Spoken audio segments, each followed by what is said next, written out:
at the ground. Two teams with so much to play for, Collingwood and St Kilda. So through the big banner. Let's have a look at Collingwood's form this year, and it's been most consistent. They haven't lost two matches in a row. Their biggest win was against Brisbane by 74, their biggest loss by 33. And the Saints have got a very similar record. Their biggest loss by 33, the same as Collingwood's. They had three very big wins against Brisbane, Adelaide and Melbourne. So that's the look at the form of the two clubs so far in 1992. The record, well, it's very lopsided over the years. Collingwood has won 137, St Kilda has won 40. Their most important, without doubt, in 1966 when they beat the Maggies on this ground by that point. Ian Robertson and Bernie Quinlan working with me today. There is a real feeling here today, gentlemen.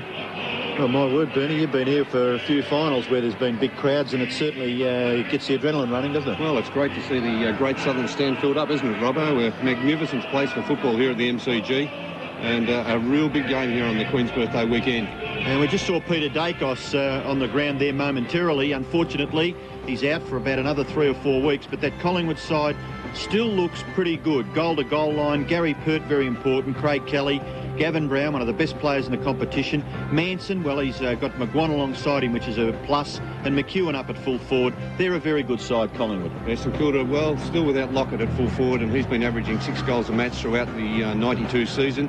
Stewie Lowe filled in very well last week, kicked 6 goals against Geelong, and also Danny Frawley played very well playing on Ablett. But, well, they're also missing Vidovic, so Bingham has been named in the first ruck, and Flanagan has been brought in to the interchange. And the other game today, Hawthorn Adelaide, highlights and progress scores throughout the afternoon. We'll take a break, back with the opening bounce after this.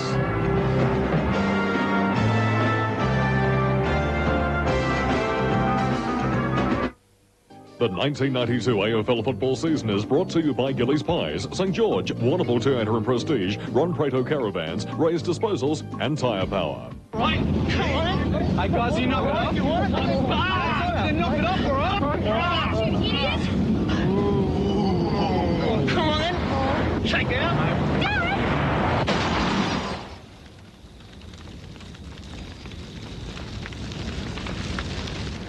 Mr. and Mrs. McCormack? Dr. Fletcher. Would you come with me for a minute? Is it Darren? Yes, it's about Darren. Just wait here. Is he all right? Just come in.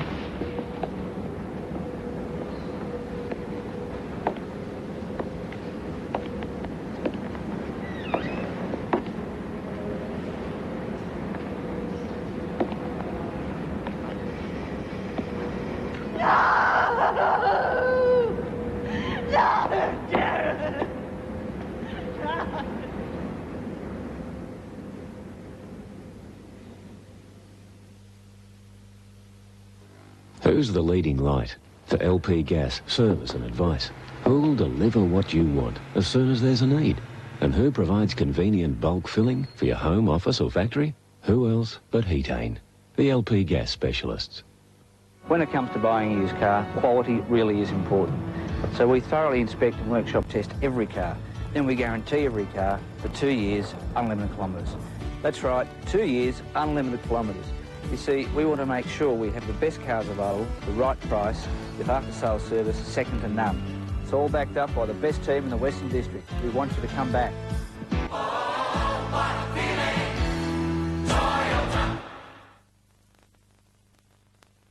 We interrupt this program for a special announcement. There's a stock-taking sale now on at SportsBiz. That's all. Nothing more, but everything is less. At SportsBiz, 106 Bridge Mall, Ballarat. It's supposed to be the happiest day of your life. What can go wrong has gone wrong. What else is there? One slip and he could lose a couple of fingers. It's not worth the risk. Simon's playing with dynamite. What they don't know won't hurt them. Shane tries to do a runner. It's about time you and I had a little talk. Home and Away, tonight on Prime. Welcome back to the MCG. A cold day in Melbourne, expecting 15, and the temperature at the moment is right on 15 degrees, and a few clearing showers predicted today, but it looks to be pretty good from here. Well, Tony Ware is the ground curator. Tim Watson's been talking to him today because of the Mitsubishi Motors ground report. Tim, the 4th game in 3 days here. How's the ground measuring up? Well, it's not too bad at all, Bruce. Tony Ware they turned up the heaters underneath the central part of the ground, which is underneath the cricket wickets last night, trying to dry that area out. There's electric coils underneath the ground there, but it's still very sticky in that part of the ground. There's an enormous crowd in here already, and I was looking in the security room before the camera outside on Brunton Street, and there's still thousands of people trying to get into the ground. There's no wind out here on the ground at all, and this promises to be a great game, and the atmosphere down here at ground level is just simply electric. Your selection today? I'm going for St Kilda. I think with Lowe in their forward line, they'll be a little bit too strong. Bernie Quinlan and Ian Robertson, the pick for the day. Yes, well, gee, it's getting harder to pick these matches. They're very tight matches with the competition evening up so much. But I think St Kilda will have the firepower on the forward line to win this match. I think Collingwood will win because of Scott Russell and Tony Francis, both sensational small players, and they'll give the Collingwood forwards a chance to kick a winning score. Well, we just see Monkhorst and Lehman going off. Hayden Kennedy, Grant Vernon, the umpires. Craven looks like he's on the interchange for St Kilda. Along with Newport, Bruce. So Manson in the ruck. What an atmosphere. It is electrifying. A huge buzz. Heavy conditions in the centre. The ball being thrown up at the start. Wright ran straight at it. Starcevic off the ground. Winmar attacked the football magnificently. Goes bang with a high one. 2-4 forward. Low with a stretch. Coughlin from the side. Over the top.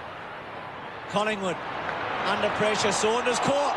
Got his handball away. Gavin Brown swings it to Francis. Will it sit? McEwen's playing in defence by the look of it. Francis with a second bounce. A third. A fourth. Left foot to half forward. It started at a furious pace, and the captain takes the mark at half-back Frawley. Well done, Danny Frawley in front there, and he kicks the ball back towards centre wing. McEwen up high, can't take the mark. Fletcher's a chance to St Kilda. He's dragged down, still has the football underneath, but the umpire giving him the benefit of the doubt. The umpires today are Hayden Kennedy and Grant Vernon. And the bounce will take place on centre wing right in front of the commentary area. Yes, Robbo. McEwen playing at full-back on Tim Allen. Away go the Saints through Bowie. Up towards half forward. Good interception there by Saunders. His kick goes to the wing. Fletcher's a chance once again. Tackled well by Francis. Shaw, Brown. Still Gavin Brown. Tremendous player, Gavin Brown. Here's Morris. Gets rid of the football pretty well. Graham Wright. He's caught. Must be penalised. And a good tackle by Gilbert McAdam. Is the advantage real paid? No, because Nathan Burke was going nowhere. So the ball will go back as... Well, this has really started from nothing too. Those two players having a bit of an altercation there, Williams and Burke. But a very important player for St Kilda, Gilbert McAdam, playing only his second match for 92. Find out where Winmar's playing for us, Bernie. He's in a strange role at the moment. Kick by McAdam, not good. Taken by Wright. Well, I think, Bruce, St Kilda playing with a five-man forward line and probably Winmar lining up in the back line and then running into that forward line. That's the way it looks. Here's Harvey. Sweeping handball. It took a while. Fletcher well played to Greg, but Francis was good as well. Greg went to ground. Francis over the top. Too fierce. Well, you'll see the stats at half-time for this season, and it might show you something with Tony Francis and free kicks. Now, Greg was going to swing it to Winmar. He goes inside and Flanagan is back. Oh, well, he couldn't crunch that. Shaw's got him. Gone. Play on called. Francis to Brown. Run down beautifully by Burke. Well played. Peakin getting in his road. Fletcher. Francis again busy. Taps it out to Watson. Williams cleverly. Shanahan takes his hand off him. Watson, here's a chance. McGuan, if it sits, he'll go. He will. Mickey goes for it under pressure and just misses. It was good play by the Saints in the end. Great stuff by Winmar getting back there. It looked a certain goal to Mickey McGuan. Leading the competition this year in kicks, 211 kicks, averaging 21 kicks a game. And Mickey Winmar playing a defensive role, got back there very quickly and put an end to that. Gee, their tackling's been good, hasn't it? St Kilda, even this early in the game. Certainly, Robbo. Fierce stuff. Morris's kick in goes outside 50 metres. A big punch by Pert. It was nearly as good as a short kick. Nathan Burke. Chance for St Kilda here. Devonport on centre wing. Gets past pretty easily. Russell nearly pulled him down, and eventually Devonport's kick was a little ordinary. Into the pocket. The Saints don't need it there. Coughlin over the top, but Gafer. Coughlin again, but he's caught. Well done by Saunders. Low. Chance now for Kickett. Back. Oh, the Saints. They're a chance here. It could be a goal through Bingham, is it? No, he's missed. He did pretty well to get his foot to the ball. It was a great attempt, Robbo, from Lawrence Bingham, the big man on the forward line, 200 centimetres, and just missing to the right, but a great attempt. I'll tell you what, Bruce, if there were 83,000 here at the centenary game, this is going to be a bigger crowd, I would think. Could be the biggest for the season, Robbo. 83 is the biggest and 72 the second when Hawthorn played Collingwood. So I don't think there's any coincidence that Collingwood's been involved in the, well, 3 biggest games of the year crowd-wise. To the centre, Tony Shaw. In fact, you could add the Melbourne game at Easter time when they got 64 and make it the 4 biggest. Here's McGuan. It's heavy out there, as you can see. The kick over the top. Williams and Peake, and that'll be a good matchup. Oh, well played, Williams. Starcevic, Krasiska came in. Williams again. The tackling is excellent, as the boys have already said. Peake through the centre. Coughlin gets another touch. Quickly, well, a little ambitious that one. McGuan outnumbered by Greg and Winmar. Well played, Greg. It should sit for Winmar in these muddy conditions. I didn't think it would roll away from him, but he was unable to control it. It's out of play. St Kilda slightly in attack. A bit fierce with that hand pass, Frankie Coughlin. He did well to take the chest mark. Put it well in between his 2 teammates out there. Bernie, that must be a lot heavier than it looks over on that far side. The players finding it fairly difficult. They're a little tentative running for the ball on that far wing. Well, I'm surprised that the ground's as good as it is, because I was here yesterday and it rained throughout most of that game between Geelong and Carlton. And the centre area is a little bit sticky, but that outer area of the ground where the practice wickets used to be is very heavy. Bit of a stalemate there from the ruck contest. Gavin Brown having something to say to a couple of his teammates. And the umpire, well, he bounced the football. Flanagan down to Bowie. Bowie's kick is not too bad across his body. And Richardson there a little too keen on kicking. Kickett's kick. McAdam marks near the centre. Scott Russell minding the mark. McAdam gets back. What can he do with the football? The forwards are all pretty well guarded. He's forced to kick it high. Pass centre half forward. Oh, great mark, Tim Allen. Terrific mark by the youngster. And Frankie Coughlin getting in there quickly to... Stay out of it, Frank. It's not no use worrying about that. No, his teammates got the mark, Robbo. That's right. They've got the football and possession. Very important, particularly this close to goal. He played well. I think this kick was actually intended for big Stewie Lowe, who was on the lead also. Tim Allen just happened to be in the right position there. He played well last week against Geelong in the first quarter. Did particularly well with 3 goals, lining up again at full forward. So Allen kicks from 40. Not a bad kick for distance, but just slipped off the side of his boot. And it's through for a behind. So St Kilda have the advantage. It's only by 1 point as Lee Matthews watches Gary Pert kick in. To Brown. Plays on. Pert again. Kelly. Russell. Out of play. Winmar's got Krasiska, Bernie, at half-back now, so he is playing in a defensive role. There's Craig Kelly with the big job for Collingwood, picking up Stewie Lowe. Flanagan over the top. Bowie. Now Russell. Kick into towards the centre, where it is Gluey. Peakin in the front swap. Good mark. An excellent contest that'll be with Williams. McAdam. Short. Allen on the lead. McEwen read it well, and then as good as a kick. Peakin again. McAdam. He should attack from here and go for it. Drop punt. Low. I was going to say 1 out, but he's not, and I doubt whether he'll be all day. They'll come from the side against Big Stewie. France is happy to run it over. I think we could see a bit of double teaming against Stewie Lowe today. Craig Kelly trying to hold him up, and Gary Pert coming over the top, thumping that ball away. Boundary throw in right forward pocket for St Kilda. Bingham gets his hand pass away. Coughlin can't quite do much with the foot. He kicked it. He kicked it, but he kicked it behind. So St Kilda 3 behinds, lead Collingwood 1 behind.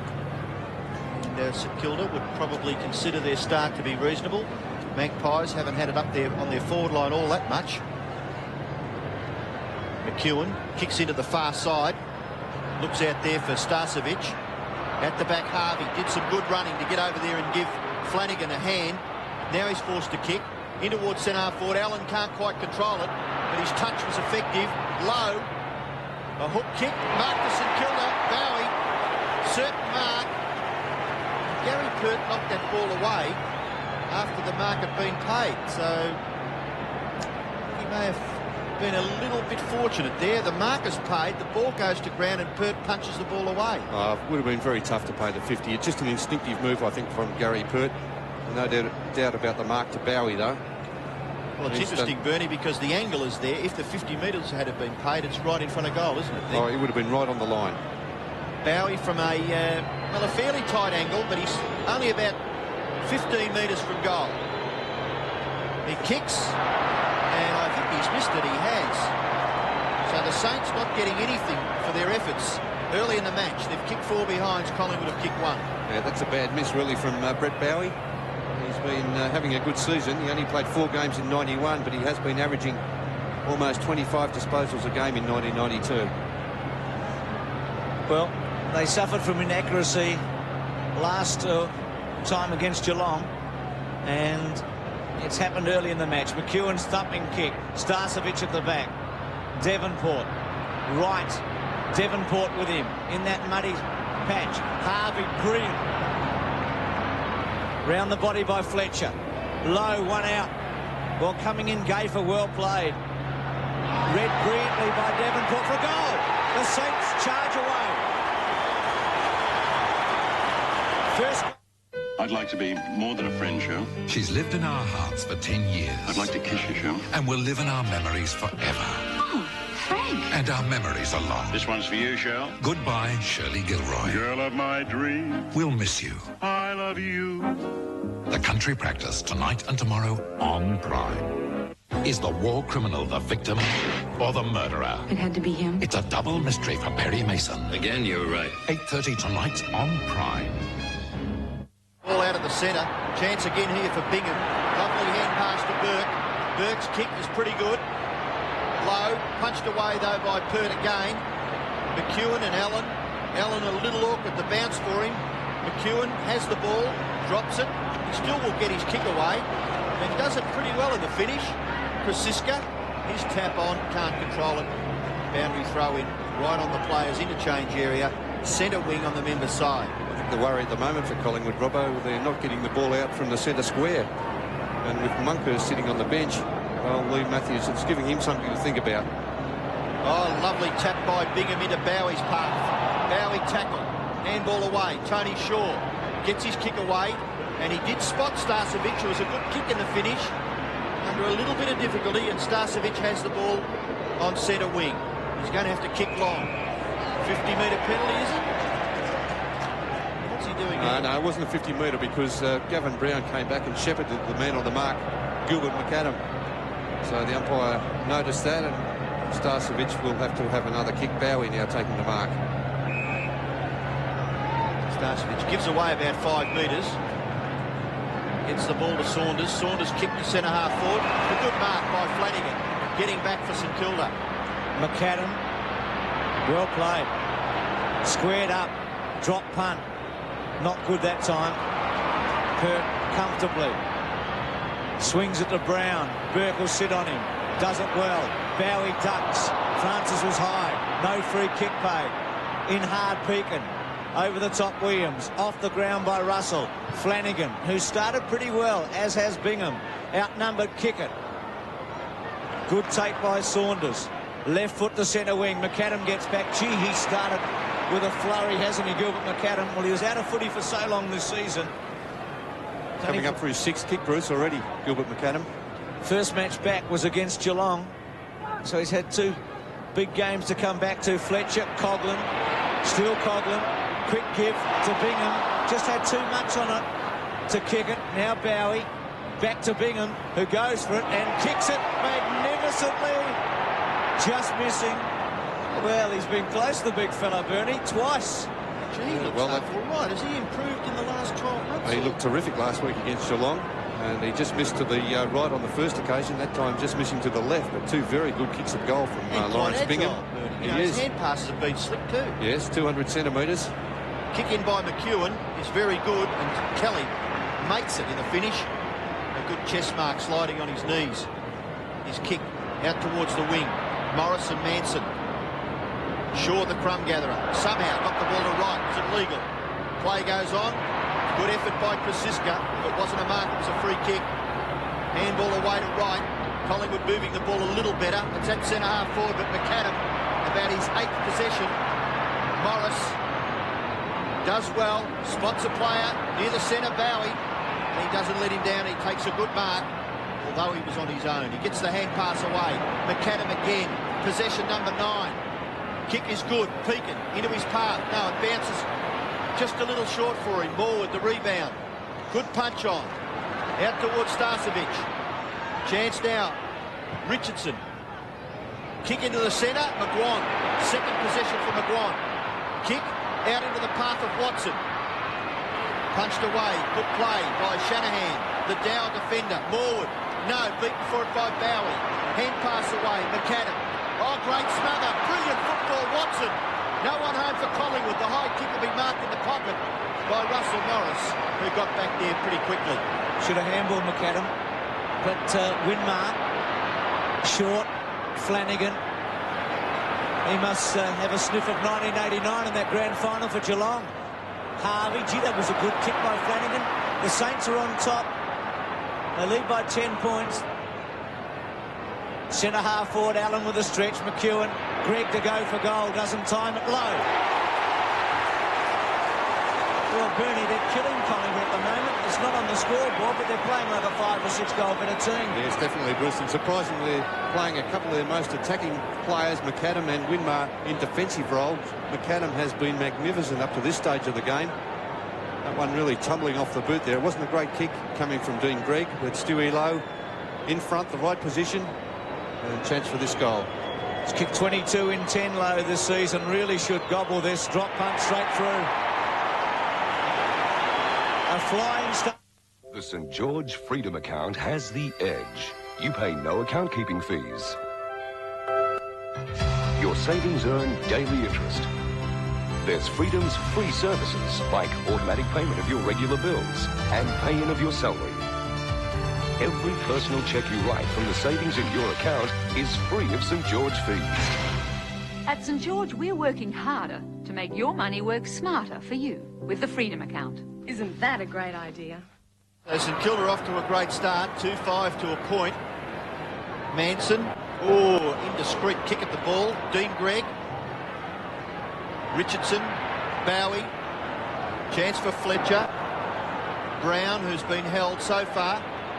Pert, now right. Handball too fierce for Saunders, but he's able to get back. He gets a little kick into the path of Francis. And Francis's kick goes for safety. And it really wasn't a good effort by Tony Francis. They're under a lot of pressure on. And it's a free kick to Burke. Under enormous pressure at the moment, Collingwood. Burke's kick in towards the centre. Flanagan plays on quickly. And kicks it pretty well too. It's going to drop in towards centre half forward. Bingham again to kick it. Kickett's kick across his shoulder. Up goes Lowe. Couldn't hang on to it. Coughlin. Lowe still a chance. McEwen harassing. Lowe gets his left foot to it. And I'll tell you what, it wasn't a bad effort by Stuart Lowe for a big man. He's about 6'5", and he did very well with a couple of possessions in that passage. A great attempt there by Stewie Lowe. Attempting to take the mark and then doing the roving as well. Boundary thrown in the left forward pocket. Bingham, Gregg, Brown. Devonporter's in there. Oh, down goes Brown. No free kick. Still in there. Good tackle now by Craven, was it? Umpire allows play to go on eventually. The boundary umpire will officiate and we'll have a throw-in. Here's Craven on the ground. He started on the interchange bench, but look at that, 36 kicks to 23 and really dominating the game at the moment, St Kilda. Manson to right, to Francis. A little one. McAdam again. Tries to crush through. Should go for holding it. He does. Just took 2 on them. Good tackle by Pert. Oh, great tackle.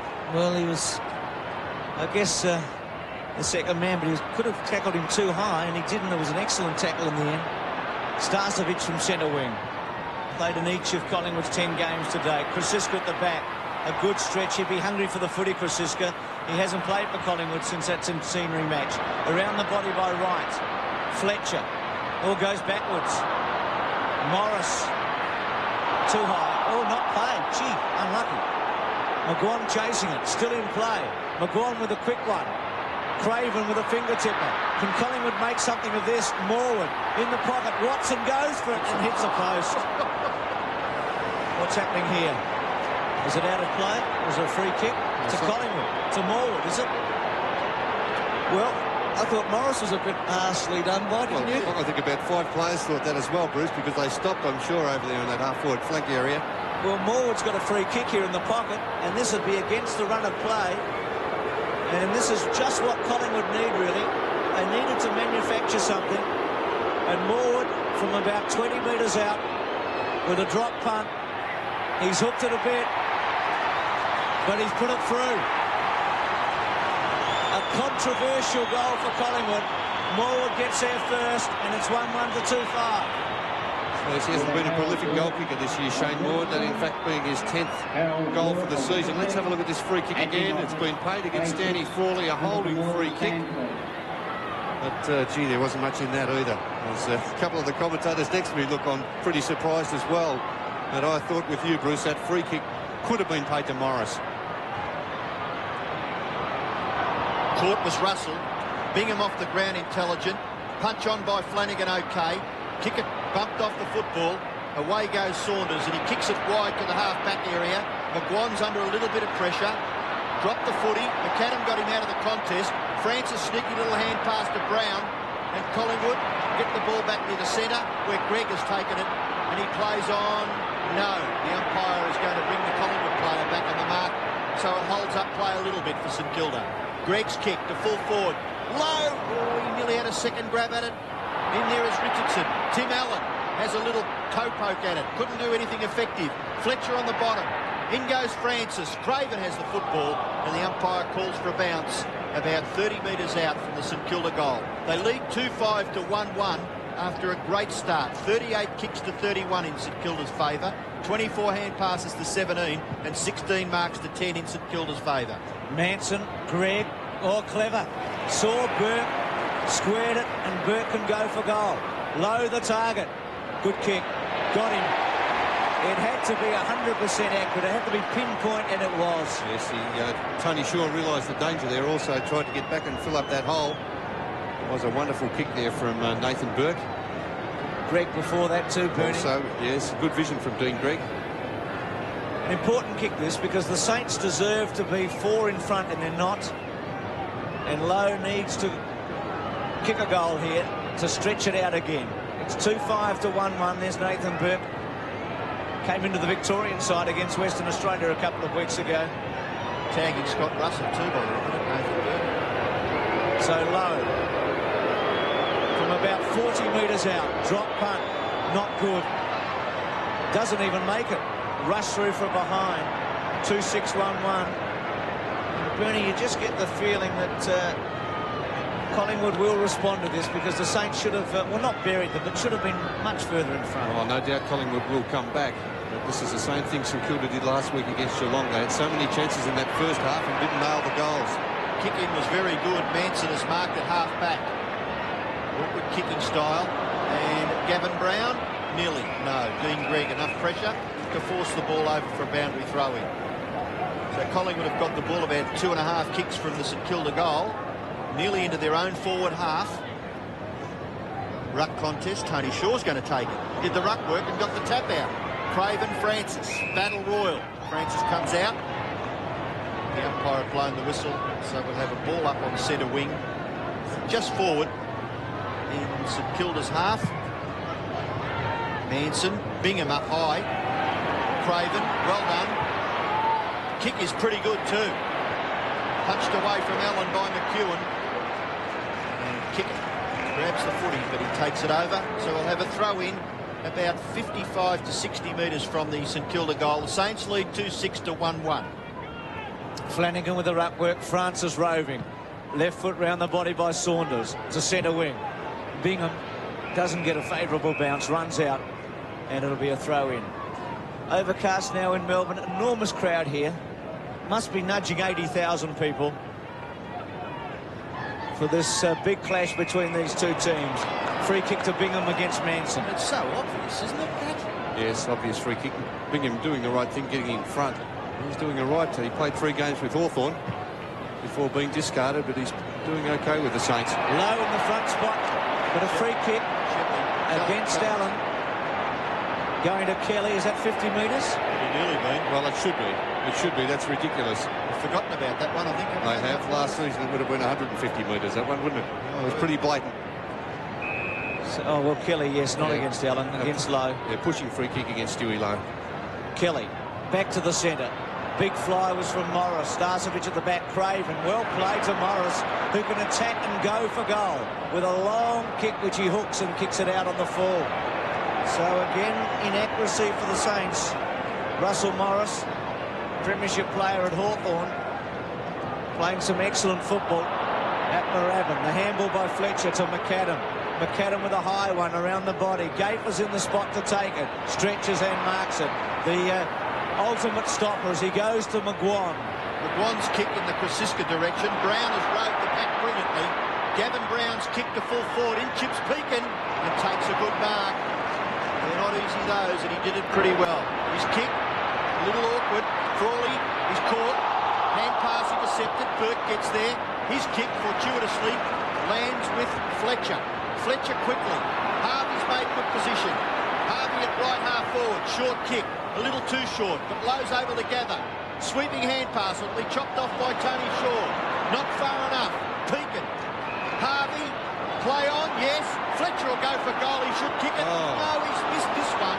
And he hasn't just missed it. He's missed it badly as Tim Allen crashes into the behind post. Well, I watched this last week, Robbo, down at Geelong. They had so many opportunities to win the game in that first half, St Kilda, and wasted it, and they're doing the same thing again here in this first quarter. 19-7, McGuan from Perth. McGuan to centre wing. Williams on, good stretch by Pekin, not paid. Williams attacks, over the top, Starcevic, back to Williams. Bad handball, in fact the Williams handball wasn't very good in the first place. It should have been better, and Starcevic's was not good at all. Very sloppy play. You'd expect better from players playing in 1992, Robbo. The hand passing very ordinary there from Collingwood. You have to hit the target, Bernie. That's all it is, isn't it? Fletcher over the top, well played to Devonport. Devonport from half-back, takes the bounce. Then to centre wing. Low, the target as always. Kelly, Monkhorst has come on for Collingwood and takes the mark in the front spot. So Lowe's under considerable pressure today.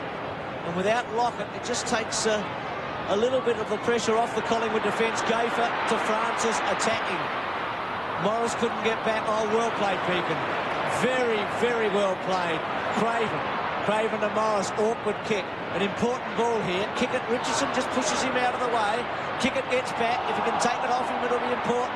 Richardson or Coughlin just came charging in. And the handball from Wright to Gayfer to Monkhorst. Well, Monkhorst did pretty well in the finish and eventually gave the hand pass away to Wright. Collingwood breaking down on the full forward line. Shane Morwood, Starcevic an opportunity, crashed to the ground by Craven, no free kick given, and on the 50-metre line for Collingwood, the umpire will come in and bounce. No free kick, he was just about ridden into the ground there. Starcevic, here it is, just taken into the ground. Maybe the umpire thought he was falling and his own momentum took him to the ground. Ball up, Fletcher, Brown dives on it. Oh, leaving it behind was Gayfer. Devonport's little tap on into the path. No. Winmar with Shaw ball handling. Hooks the kick to centre half forward. Good positioning of the football. Chance for Harvey. Tapped away there by Saunders, but Harvey able to get the kick. Oh, look at Frankie Coughlin. Get a goal, son. Oh, gee, that was terrific courage. And I thought he was going to get the goal eventually. Just missed to the left. Gee, I thought he was going to be killed there by Ronnie McEwen coming in the opposite direction, but he really had a lot of time to steady. He could have gone another 10 metres. Well, he could have almost run to the goal line, Bernie, couldn't he? And tapped it over. Certainly. Pert with a thumping kick. Brown and Gregg. Monkhorst doing the roving. Not successfully. McAdam must be so tired. And he's run Brown into the ground. I say so tired because he's had 8 and 1. Now Wright. The big question is how much energy has St Kilda put into this opening term for little result. Krasiska at the back. That's going to be the key to this match now. Burke's left foot to half forward. Monkhorst should take it, and he does. Actually, they've looked a little better since he's been on the ground. The height factor. Takes his time. He's in the bog there. Kicks it to centre wing. Well, well played, Bingham. Just got rid of Starcevic with a bit of height and weight strength. Quickly plays on to Fletcher. Fletcher short to Kickett. Kickett, good mark. He's been very good, hasn't he, since he was picked up in that March draft. McAdam, play. 50 metres out. Drop punt. Good kick, but behind. Yes, I think he's been one of the surprises. Not that man, McAdam, but Kickett of this season. There's no doubting his skill, Bruce. He has got the potential. He just really couldn't settle down at his first visit to Melbourne when Fitzroy drafted him. And he seems to be settling down quite well at St Kilda. 11 scoring shots to 2. It's been an absolute annihilation the first quarter in favour of the Saints. And the siren sounds. It is quarter time. And at quarter time, St Kilda lead 2-9-21. Collingwood are 1-1-7.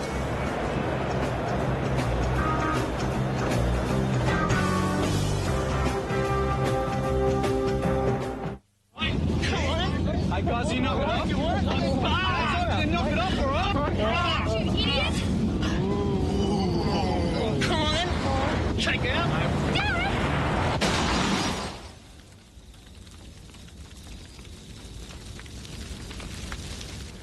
Mr. and Mrs. McCormack? This is Dr. Fletcher. Would you come with me for a minute? Is it Darren? Yes, it's about Darren. Just wait here. Is he all right? Just come in.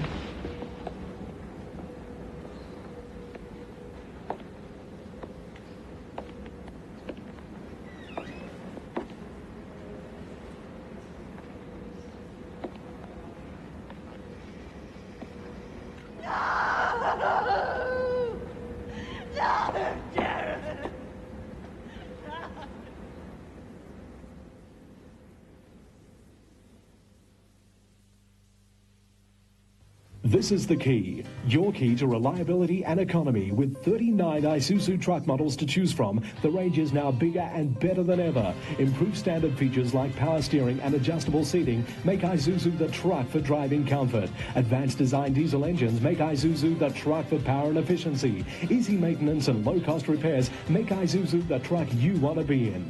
To experience your Isuzu truck, speak to Peter Amore Motors, Ballarat, or Winter and Taylor, Geelong. Ray's Disposals Tent City and Barbecue Centre can offer you variety at affordable prices. Tents, barbecue, sleeping bags, camping equipment, footwear, everything you'll ever need for outdoor living. Ray's stock a large range of clothing, Dryzabone, Yakka workwear, the Bush shirt, Japara jackets, adventure clothing, heavy-duty rainwear. So if you're into the outdoors, Ray's Disposals Tent City and Barbecue Centre is the place to go at 424 Sturt Street, Ballarat, or visit Ray's at Geelong, Werribee or Melbourne for a bit of the outdoors at affordable prices. In 1952, the year Barry James first opened his doors in Ballarat, we were admiring the new FC Holden. Australia won 14 medals at the Helsinki Olympics, and Dalray won the Melbourne Cup. Champions earn themselves timeless respect. For 40 years, Barry James has been integral in the city's growth, towing and repairing vehicles to consistently high standards, upheld to this day. 40 years of quality. Barry James, Skipton Street, Ballarat. 331 661. Fletcher & Sons, craftsman printers manufacture and custom print personalised continuous computer stationery. Tailor-made to run smooth and fast with your computer program and printer. Applications from invoices, statements, letterheads, cheques and labels to time clock cards and notices in single or multiple part carbonless sets. Individual design and layout of logos and forms can be created on the premises by professional graphic artists. For manufacturing and printing of continuous computer forms, contact R. Fletcher & Sons, Ballarat. Welcome back to the MCG. Collingwood trails St Kilda at quarter time. It's the Saints 2-9-21. Collingwood 1-1-7. Today's game is part of the Carlton and United Breweries 1992 AFL Premiership season. So, 11 scoring shots to 2 at quarter time. Ken Sheldon, well, he'd be pleased in one way, but worried in another, because the Saints should be well in front, and Lee Matthews had very little to cheer about in that opening term. Now, at Waverley today, Hawthorn and Adelaide. Competitive opening term, Hawthorn 5-2-32. Hot favourites over Adelaide 3-5-23. Tim Watson, you've seen a lot of footy in the past, and you've played a bit. I haven't seen a team dominate so much and be so little in front on the scoreboard. Yes, St Kilda certainly dominated that quarter, and mainly due to the trio of Greg, Harvey and also McAdam, who picked up a lot of possessions all over the ground. Those three guys seem to have a commission to go wherever they want to, and McGuan has gone on and picked up McAdam. Wright is on Harvey, and Gavin Brown has picked up Dean Gregg, but those guys are causing a lot of damage for the Collingwood side. Thanks for that, Tim. So Bernie and Ian, your thoughts on the opening term? Well, look at the stats in that first quarter, Bruce. 93 possessions in Kilda, 69 Collingwood. And that is quite amazing in a very tight situation, a tight game such as this. 24 marks to St Kilda, 17 to Collingwood. Tackles fairly even, hit-outs fairly even. But I thought at ground level, Robbo, St Kilda were magnificent. The little players, McAdam in particular, Winmar also on the back line, they just dominated every contest. Yeah, they're interesting, aren't they? McAdam on McGuan. McGuan, a terrific player for the state about 2 weeks ago. And Winmar, Bruce, you've mentioned, playing across the half-back line. Both attacking players playing in defensive roles. 2-9-1-1. Start of the second term at the MCG. Fletcher's quick kick doesn't go very far. The handball by Starcevich. Russell around the body. Was gay for the handball. Oh, Winmar. That was solid by Williams, and Peakins reacted. And so has McAdam. Well, it was very late on Nicky Winmar. Obviously, he was going to take that chest mark. He's been a dominant player in that first quarter. Although his stats aren't all that fantastic. 3 kicks and 1 hand pass, but a very consistent player and a good performer for the Saints. Torpedo punt didn't time it. Collingwood able to get back. Fletcher to Flanagan. 2 ex-Geelong players. Missed by Russell. Burt was held on to. Francis goes backwards. Brown and Monkhorst, who looks to be playing as a defensive ruckman at the moment. Burt goes to ground. Francis over the top. Russell had it smothered off the boot. Gee, it's tight in the trenches here. Brown sits, waits, handballs under some pressure. Now Fletcher around the body. And Pert takes a comfortable mark in the back pocket and goes short to Wright. Ooh, that was a little risky, but Wright was able to take the mark. He transfers play towards this near side wing. McEwen has taken the mark. He'll play on quickly into the path of Kelly. Kelly decides not to bounce, kicks, and it's in short. St Kilda will chop it off. Winmar marks in front of Krasiska. The kick's not carrying anywhere near as far, Bernie. No, he's okay, Winmar. Great to see, because very important for St Kilda. His kick good. Peakin marks. Fletcher's a player that gets a lot of the football, and no one really knows too much about it. He's had 11 already. Bingham, little kick. Devonport. Oh, in trouble, Harvey. Got rid of it. Winmar, Shaw the tackler. Winmar does well. Flicks it back towards centre, half forward. Coughlin goes through Krasiska. Now Wright. Play on. The advantage is with Collingwood. Graham Wright has a football. It takes him an age to turn around because that centre square is very sticky, and Peakin marks at half-back. Transfers play to the far side. Devonport has taken the mark. On the point of the square. His kick, ordinary. Oh, he could have hand passed it to the top there, Devonport. Russell from the wing into centre forward. Winmar again in front. And that's where the kicks are dropping today. Collingwood forwards will have to wake up pretty quickly. Gee, Harvey got a very heavy hip and shoulder. A fair one by Pert. Again, the advantage.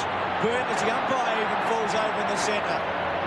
Monkhorst caught by Lowe. Saunders and Kickett and Bowery. Saunders happy to see it go over the line. Just going back there, Bruce, that hip and shoulder from Gary Pert. It was when Harvey had his head down. And it shouldn't be allowed. A player should not be attacked when he's got his head down trying to pick up the ball, whether it's hip and shoulder or not.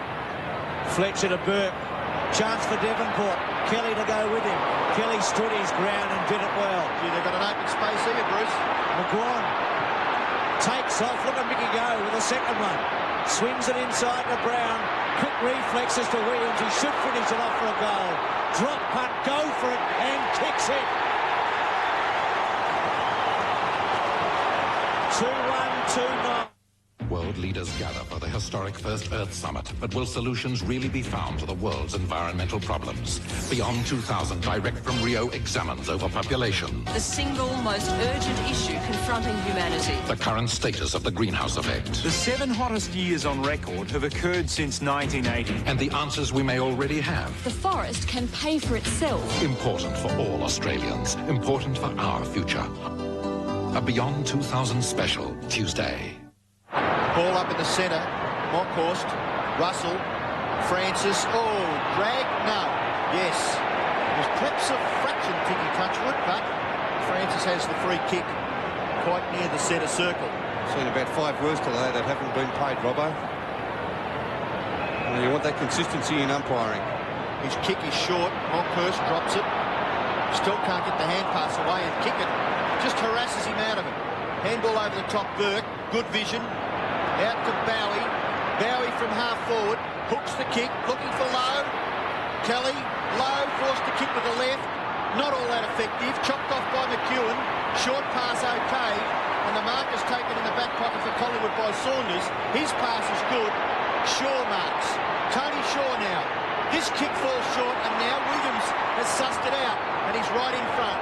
Pert, Connecting behind Pert and Tim Allen, having a bit of a... Oh, there goes a Collingwood player, and it could be a free kick to the Magpies against Devonport in favour of McGuan. St Kilda were away. They had possession of the ball. The emergency umpire having a word to Gary Pert. I think he's also had a word to Tim Allen. Maybe just a warning there. Well, St Kilda, with a bit of momentum, broken down at right half forward for Collingwood. The ball is with McGuan. He knows he's too far out. He's looking for the pass. They're all covered up forward. He's going to have to bomb away. Goes for the torpedo punt kick. It's quite effective distance-wise, but just off to the right and through for a behind. It's his second score. And Devonport, look at that. Now that tells you what discipline is all about. The man who's played in the premiership sides telling the youngster what self-discipline's all about. That's unusual for the coach to come down to the boundary line. Usually over the phone, isn't it? This is the failure in St Kilda. Here goes McGuan. Oh, he's just missed. Maybe the right setting in for St Kilda, for Collingwood also. Kenny Sheldon on his way back to the coach's box. Mickey McGuan has now kicked 3 behind. He's had 2 chances in this second quarter.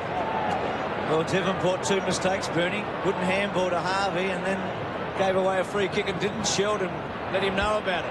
Flanagan was in the front spot. It was an extraordinary scene, wasn't it, a moment ago? Burke's kick, here's a chance.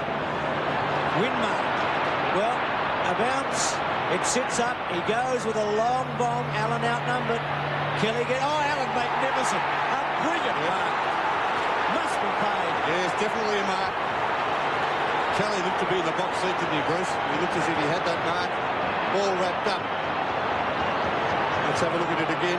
Tim Allen just getting the one hand to it and accepting it on the second bite. There's something the defenders must do. Ronnie McEwen looked to have him out of the contest, didn't he? And he was unable to stop him. Exactly. Craig Kelly, well, you just have to thump it away if there's any doubt whatsoever. But he took it to the ground. He had the ball even when he hit the ground, Tim Allen. It's like a basketball steal in a way, wasn't it? Should goal. Well, I say there was some trepidation today with St Kilda. I mean, normally this is a shoe-in, but the way they've been going, you wouldn't back them in anything at the moment. He's 20 metres out. Should be taking overs, wouldn't you, Bruce? I love the even. Drop punt, go for it, goal. 3-9-2-3. Kellogg's cornflakes remind me of my childhood. It was standard breakfast. It was the only way I knew to wake up. At 20 cents a bowl, there's nothing that compare with Kellogg's cornflakes for value. And the quality speaks for itself. The value is a very important thing. Kellogg's cornflakes provide me with a good low-cost breakfast that I know is going to see me right through until lunchtime. Kellogg's cornflakes, because the simple things in life are often the best. That's the breakfast cereal. That's it. Francis gets the ball away from the centre, but not very far. Winmar is marked. She looks very much at home across half-back, Nicky Winmar. Wide kick, Morris. Handball over the top, Burke. Burke's got a little bit of space. Oh, now they're in a bit of trouble. No, kick it. Able to get through. Little kick, ineffective. Richardson. Francis. Now Brown. Collingwood may make St Kilda suffer. The kick lands in a vacant area. Morwood overruns it. Frawley gets back. Morris is shepherd good. Peak and handball, very ordinary. Puts pressure on Winmar. Gets the kick away. It's as far as Fletcher. Fletcher back to Winmar, and Winmar's kick. Nathan Burke, who's playing a great game on that wing position. His kick to centre-half forward. No mark. Still there at centre-half forward. Overrunning it was Richardson. McAdam leaves it behind. Was the big fellow Bingham. Now Francis. And Francis gets Collingwood out of trouble. His kick lands with Russell on centre wing. Who's had a quiet start today. Sweeps it inside to his captain, Tony Shaw. A little one to Krasiska. They're both on the comeback today. Here's Watson, too far out. Drop punt, good kick. Gives Manson a chance. Morris with a fly. Frawley's quick kick away. Winmar leaves it for Flanagan. St Kilda with the numbers around the footy at the moment. They have certainly been dominant around the packs. That ball coming into a stationary forward in Manson, and St Kilda defenders no problem knocking that one away. Flanagan's option seemed a poor one. Right to Shaw, who attacks from centre-half forward. Manson, well played, Tony Shaw. Well, you're right, Bruce. A poor kick out of defence there from Darren Flanagan. He was in two minds, though, Bernie, wasn't he? You can't make a proper decision when you're not sure which way one or the other. Well, if you're in two minds, Robbo, you go to the defensive option, and that is around the boundary line. He didn't do that. James Manson, a good lead from him. Well, he's an awkward kick, but he's quite effective. 35 metres out, drop punt. That one's not effective. Collingwood still with a chance. Krasiska. Pekin, very good. Winmar's played a slashing second term, and that's a good defensive kick right under pressure. Runs it out. Now look at that Winmar. Already 11 kicks and 2 handballs. I think he'd only had about 4 kicks up to quarter time, or was it 3, Bruce? 3 kicks. Right half forward for Collingwood. Monkhorst gets the ball down to McGuaney. Can't do much with it. Monkhorst, Fletcher. I will call for a bounce. Boys having a dust up again. It's like Craven. And McGuan, is it? And the umpire just goes on with it. Bounces the football. Free kick picked out of it. Who's it going to? Going to Tony Shaw against Harvey. Well, it wasn't a bad decision. They were getting a little excited. It was a high tackle, Robbo. The players down at on the ground there, and Shaw's kick punched into the path of Manson. Oh, down goes Brown. He's awarded a free kick. He made it look a little worse than it was. But Brown has got it. Very much a ball player. Let's have a look at that, Robbo. What's happened here? Danny Frawley. The high tackle initially, it wasn't all that serious. I think Gavin Brown made it look worse than what it was. Well, he'd be half a chance from here. Certainly would get the distance, I would think. He's such a good kick. He's only kicked 1 goal for the year in '92. Well, there was an article in the paper during the week that he has been a little concerned over his kicking ability. So let's see what he can do from 40 metres. He hooks the kick, gets the distance, and it's through for a behind. So it's Collingwood's turn to kick inaccurately in the second term. 3-9 St Kilda, 2-4 the Magpies. It's against Brisbane, Bernie, that goal, in the first game that Collingwood played this season in round 2, so it's been a long wait for him, hasn't it? Well, that's something you don't see. He's been used at full forward on many occasions, Gavin Brown, and has kicked a few goals. Oh, good Mark Pekin. He's playing very well. Harvey on the run. Well played Morwood to chop them off. Still with Morwood. 190th game today. Finds Krasiska at half forward. Collingwood mount a challenge. Manson's left alone. And Watson in the goal square. Morris versus Manson. Watson with a big fly. Flanagan run down. Newport's come onto the ground. The tagger. Frawley quick give to Greg.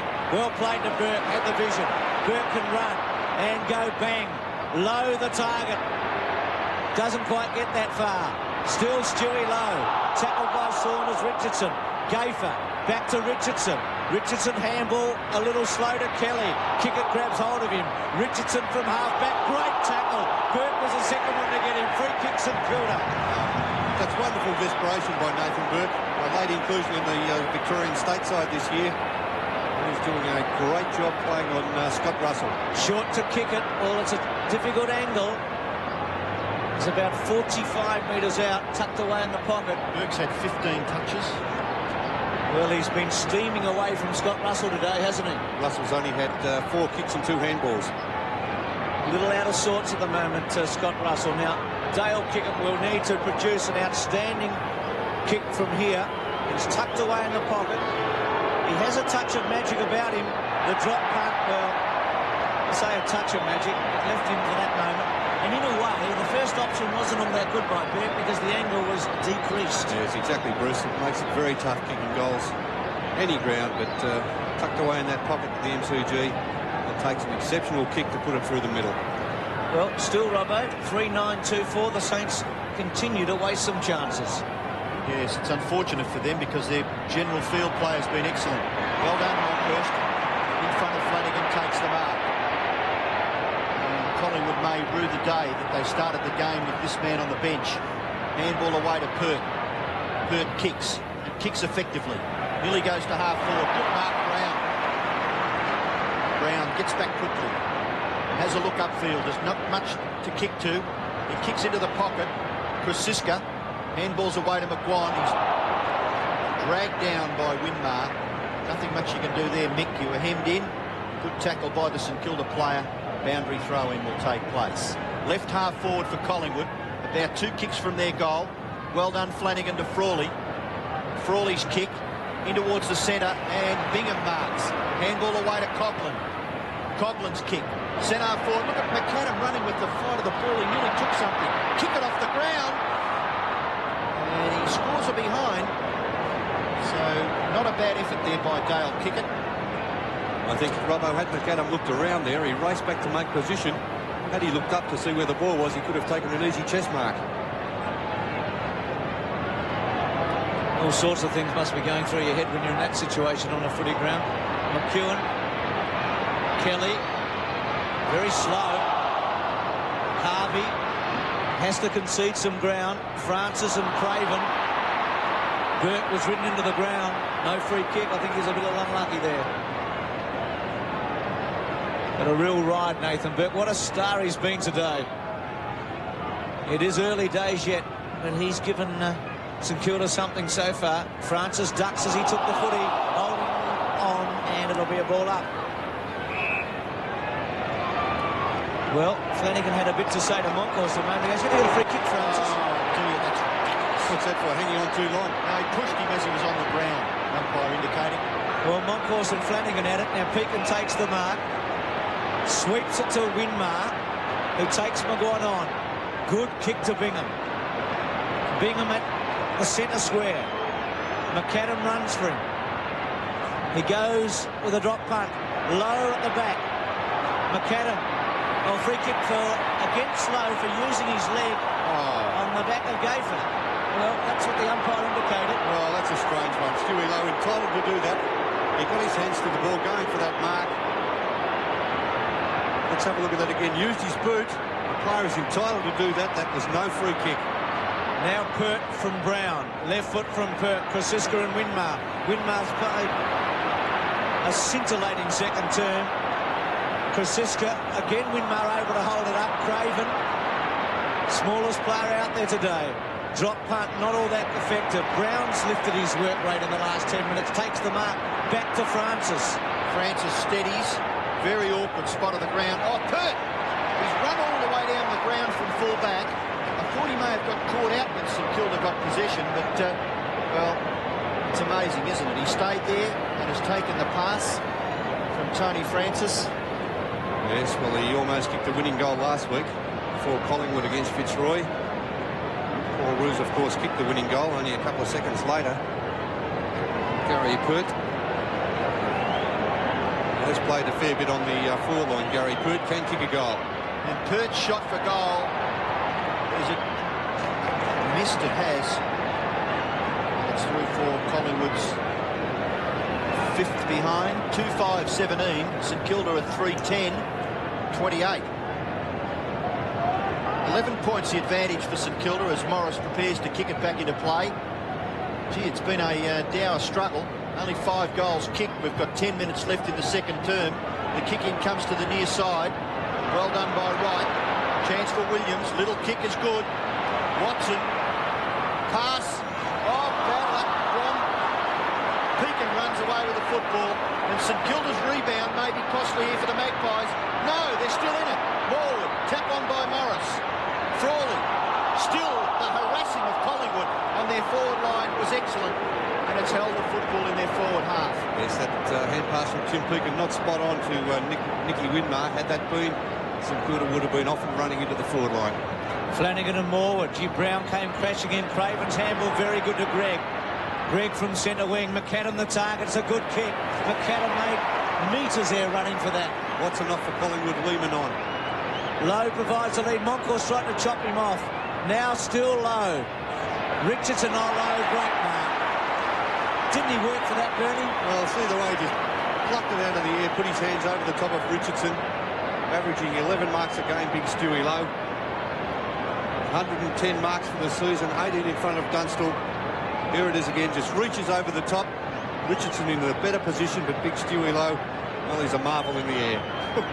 What an effort there was to even get there. Yes, he ran past about 3 players, didn't he, to get into the contest. Well, another important kick. Kick one of St Kilda's 3 goals. Well, drop punt's not going to make it. McEwen in the front spot. Collingwood try to concede. McAdam, clever. Snap. It's a goal.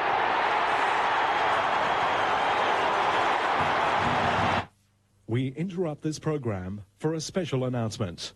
There's a stock-taking sale now on at SportsBiz. That's all. Nothing more, but everything is less. At SportsBiz, 106 Bridge Mall, Ballarat.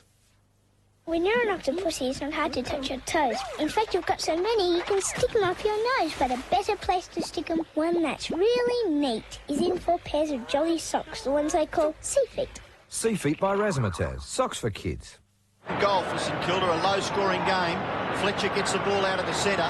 It's up towards half-forward. It goes through Pert. He's a little too quick for Flanagan, but he's not all that much quicker than Greg. Flanagan, handball. Greg, what can he do? Short pass. May even bounce. No, Allen. Oh, what's happened? Has he kicked it? No, says the goal umpire.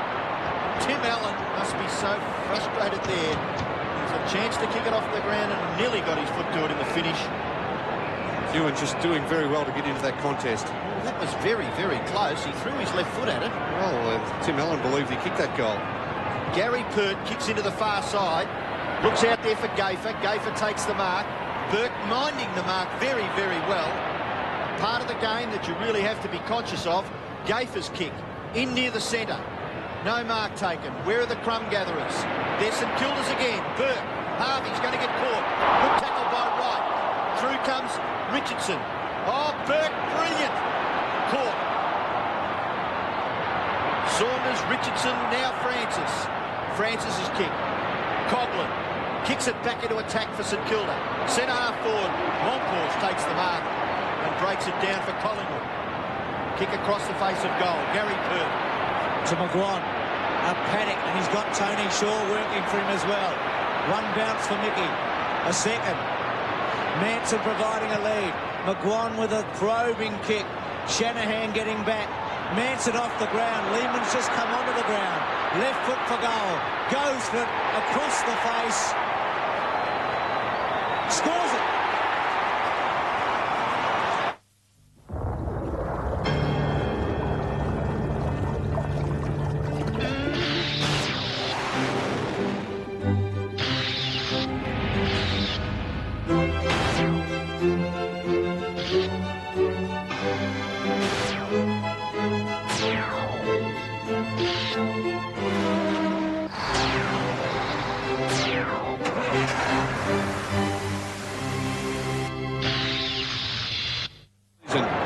Surprisingly, starting off on the interchange bench, he's been a very good player. Kenny Sheldon on the phone. 2 of the 2 Collingwood goals in this term, Benny, both through rebound footy, streaming down the ground to kick goals and count, finding St Kilda out. So it's 12 points the difference in favour of St Kilda. We've got just under 7 minutes. Craven gets his kick away, up towards half forward, punched away from Flanagan by Pert, recovers, holds onto the ball just nicely for Kickett. Kickett's kick across the face. McEwen drops it, recovers. Handballs to his own advantage. Well done, Tim Allen. Oh, well done, very well done. He's caught, but he gets the hand pass away. Back towards Harvey. Graham Wright, the chaser. Harvey's kick is good, finds Fletcher. That was brilliant, wasn't it, from Tim Allen putting that pressure on? My word. Breaks down, though. McEwen chips in. What'll happen here? Morwood, Morris, Kosiska, Winmar. Free kick to Morris in the marking contest against Shane Rawley. He's held by the arm. Russell Morris against Morwood. Very fortunate too. They held up that attack. Morris's kick is short. Bingham marks in the centre. Kicks it long. Not all that effective. Slips off the side of his boot. And chipping in and taking a mark is Greg. And he'd be half a chance to kick this, Dean Greg. Because he's not all that far out, is he? He'll probably be kicking from about 45 metres, although the ball not travelling enormous distances today. Devonport back on the ground for St Kilda. And what a good job this young man has done. He was tried at, I think it may have been Hawthorn that he had a crack at, wasn't it? Yes, he was an under 19 best and fairest winner at Hawthorn. And playing very well with St Kilda. It's a goal. It is a goal. The St George Freedom account has the edge. You pay no account keeping fees. Your personal checks from the savings in your account are free of St George fees. With the Freedom Visa card, you have worldwide access to your savings through automatic teller machines and cashless shopping. Your savings grow with daily interest. At St George, we're working harder to make your money work smarter for you with the Freedom account. What a great idea. 5-11 at the MCG. The Saints by 18 points. Russell out of the centre. Morris gets a good bounce. Really should have taken it more cleanly. Good kick to Winmar. Quickly on here. Oh, goes the other way because the Saints had 2 free players on the near side. Frawley back to Morris. They're setting it up, St Kilda. Greg. Devonport looks for a free kick. Doesn't get it. Greg caught by Pert. 5 minutes remaining to half-time, and Bernie, this is critical because if the Saints get another one, it'll be a big lead in the context of this game. Yes, certainly, Bruce. See the set of breaks in favour of the Saints. Collingwood really need to close it up before half-time. They can't afford another goal for St Kilda here. Well, St Kilda has dominated. 89 kicks to Collingwood, 112 kicks St Kilda, 61 handballs St Kilda, 44 hand passes Collingwood. So 173 possessions to 133. An enormous difference. Free kick to Monkhorst. He's looking to give it off, but can't agree with holding the ball up at half-back. Now he kicks it high, nearly up to half-forward. St Kilda, Mark Pekin has done very well. He's been a wonderful player at St Kilda, Tim Pekin, with a free kick going to Francisco. He hooks the kick, right, does well, and marks beside Harvey, plays on quickly, kicks towards half-forward. Oh, good effort, top effort by Shanahan. Comes back towards Russell, kicked off the ground by Pekin. St Kilda a chance. Harvey's caught with a footy, good tackle, Russell. Play on now, the advantage is with Collingwood. Right, he hooks the kick. Collingwood at half-forward. No, Burke. In chips Craven. St Kilda get away. Craven's kick, wide to the wing. Gavin Brown. Tackled, but does it very well. Saunders. McGuan from 45. McGuan goes for goal. It's going to roll through. It's a goal to McGuan. A good kick by Mick.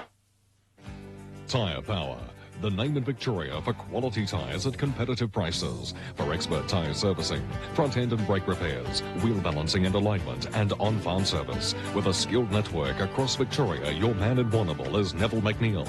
In Ararat, get a friendly greeting from Ross McCracken. When in Maryborough, ask for Tim Redpath. And in Ballarat, Clem and Brendan Foster and their team. With a man who owns the store, runs the store.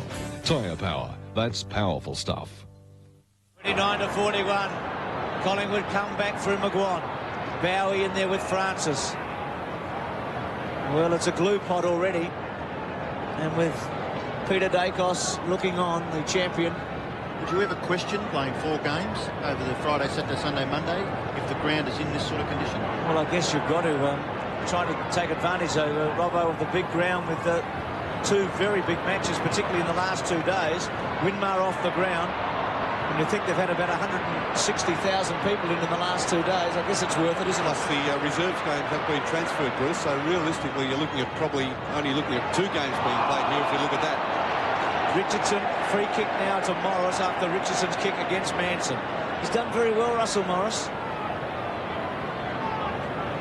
Over the shoulder. Critical time, 2 minutes remaining.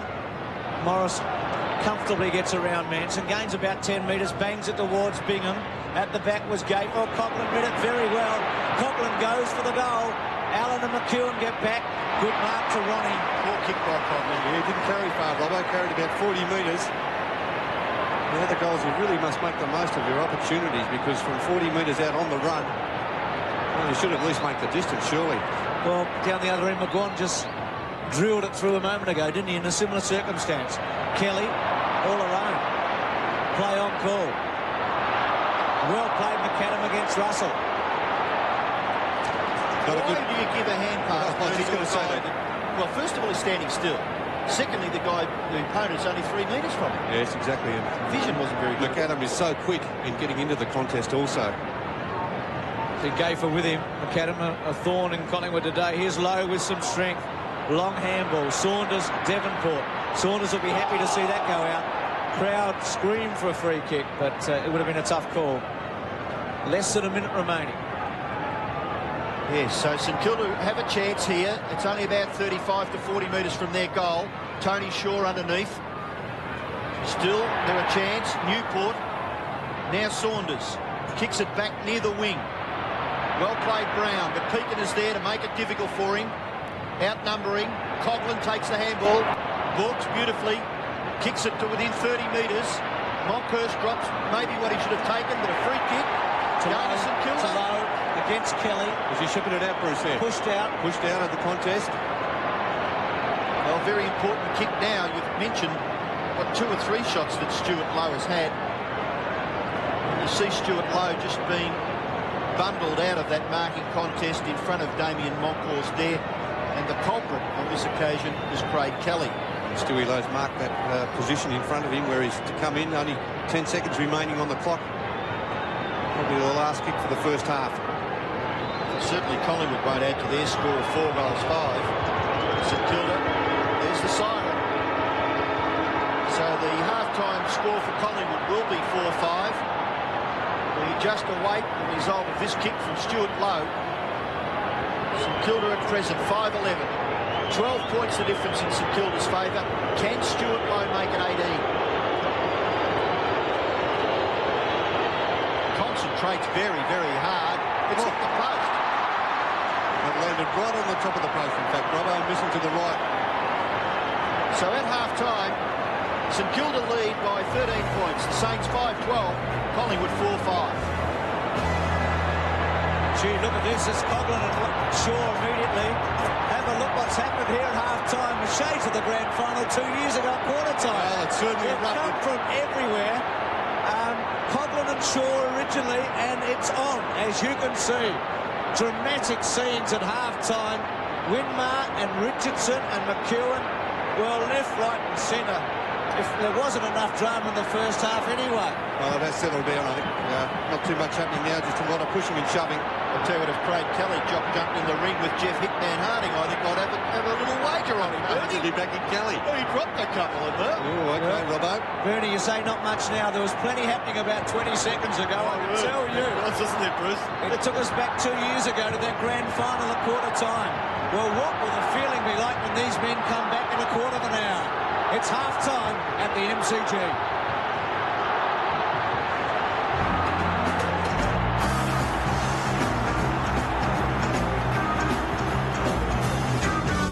Presenting the Olympic coverage, Carlton, one of the world's great brewers.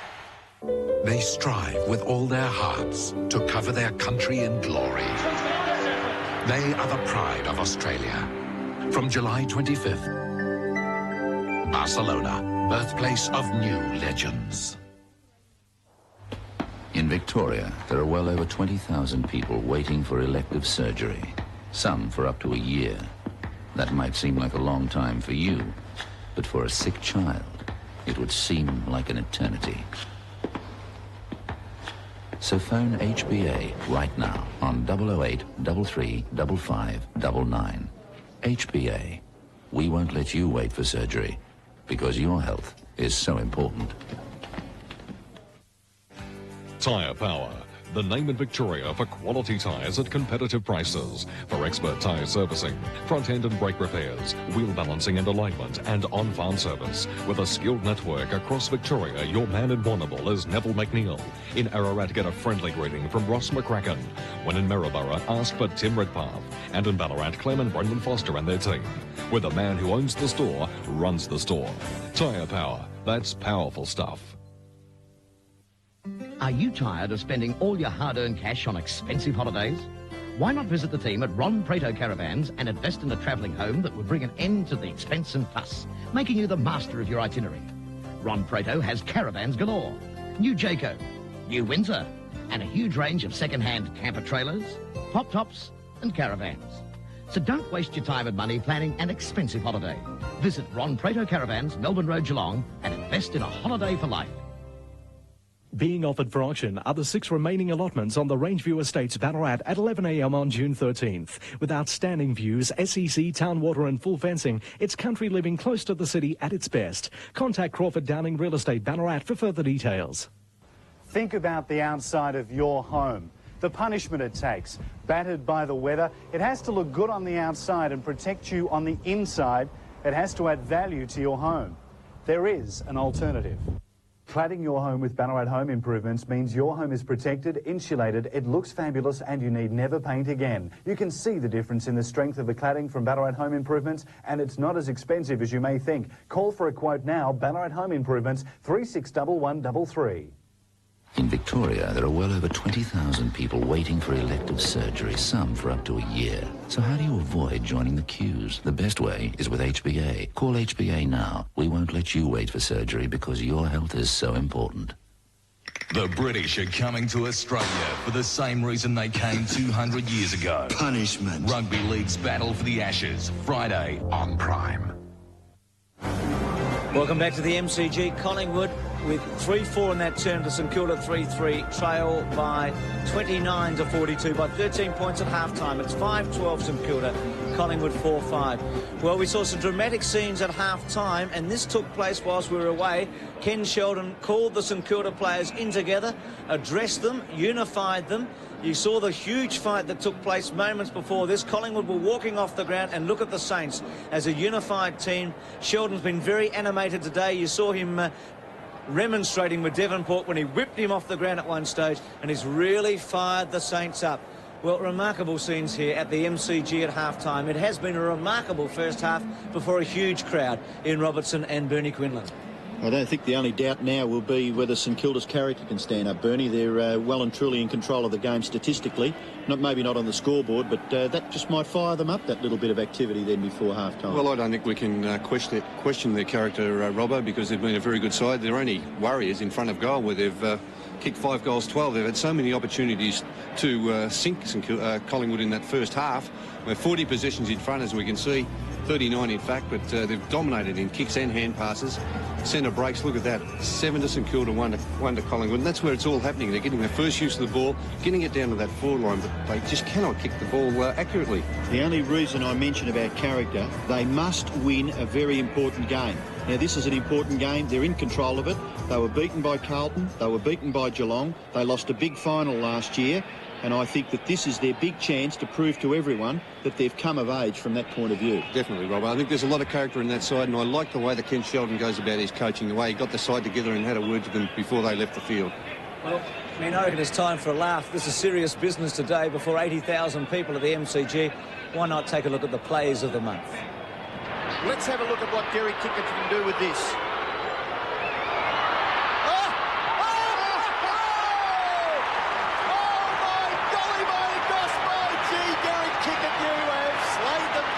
Oh, by golly, my gosh, by gee, Ian Robertson. What a great way to begin the Plays of May. Although I don't think that Jim Steins would agree, because he was flattened by Andrew the Slam Dunkley. Mark Bairstow pulled off the con of May when he received a free kick after colliding with his teammate, Damien Burke. One of the many off-field highlights of May happened during the State of Origin clash at the MCG, when some budding aeronautical engineer launched his footy records special into the stratosphere. Not a lot of breeze here tonight, but that's a wonderful glide. Congratulations are in order to Alistair Lynch for taking the initiative to use a drop kick when shooting for goal, even though he was only 2 metres out. Those Lions are certainly playing with confidence. And commiserations to James Manson for kicking into Matty Larkin's back from point-blank range. Ah, James, it's enough to give you the sheiks of the SCG had plenty to dance about at the premiere of Doug Hawkins' new career, the Phantom of the Western Oval. To the most unusual behind, and young Shane Watson decided to hit both goalposts. Sorry, Shane, but it counts as only 1 point. Even the Dennis Committee fan club was out in May. Yes, it was all happening. What about Justin Madden and Michael Long's attempts at volleyball? Or the launch of Bump and Ump Week, while Troy Ugle qualified for the final of the policeman's hurdle. Ah, yes, it's great to see the boys in blue show off their footy skills, especially when they enjoy themselves with a little kick to kick at the end of the day. However, it seems as though not everyone enjoys a post-game kick. I think that policeman may be required. And so while Jeremy Gard kicks up his heels and Peter Foster takes a dip into Lake Carrara with Troy Clark, I'll wind up the plays of May with a poem honouring the great Aussie pie. Nothing is more elementary than eating a 4 and 20 on a wet Brisbane day on the 17th of May. Now, just a word of warning. Of course, you mustn't spill the sauce because it's hot and causes pain, while on clothes it may well stain. So remember, if you can keep the sauce off your wind cheater, you'll be a great Aussie pie eater. Thank you very much. What can I say? Warren Smith and Sandy Roberts putting together plays of the month. After the break, highlights of the Hawthorn Adelaide first half from Waverley.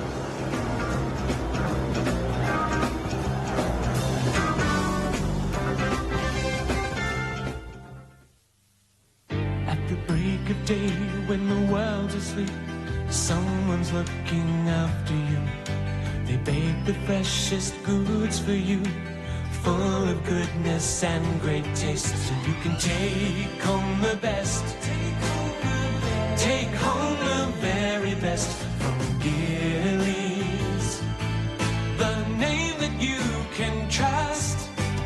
Gillies. Home Saver. Marquita's small line disc grinder has a palm-sized grip for easy grinding with surprising power and performance, only $98. This cordless power drill comes with accessories for buffing, sanding, drilling and driving, and comes with a plug-in wall charger, just $78. The compact circular saw with wraparound base, retractable guard, 900-watt motor and double installation, $168. Home Saver. Available at these selected Home Saver outlets. This is Physio Wrap, available from Amcal Chemists, specifically designed to help reduce the discomfort of muscle and joint injuries. Physio Wrap retains body heat, so it's like wearing a heat lamp. And Physio Wrap is made from 5mm thick neoprene to give heat and support. Physio Wrap is available in anatomically shaped body parts. So now, to help ease the discomfort of muscle and joint injuries, you can wear Physio Wrap anywhere. Only at Amcal Chemists. Who's behind you when a day's work is as hard as it's long? Who's behind you when you need an engine running strong? Who has service, price and quality backed by the best technology? With Shell fuels and oils you can't go wrong. We're behind you, right behind you. We'll keep you going well. We're standing right behind you. We're distributors for Shell. Your Western Shell distributors. We're behind you. Come to Maryborough, the heart of central Victoria, surprisingly close to both Ballarat and Bendigo. Maryborough boasts these quality retailers. Graham's Chemmart Chemist introduces Clarins Colour, the natural sequel to Clarins Skincare. Protect your skin from the most ageing environment aggressions of our time. Available exclusively from Graham's Chemmart Pharmacy. Ron Kennedy Retrovision are heatane gas agents for those who need bottled gas. They also have a massive range of televisions, videos and white goods. In fact, any household appliance at very competitive prices. And if you're in need of a new antenna, call them now for a quote.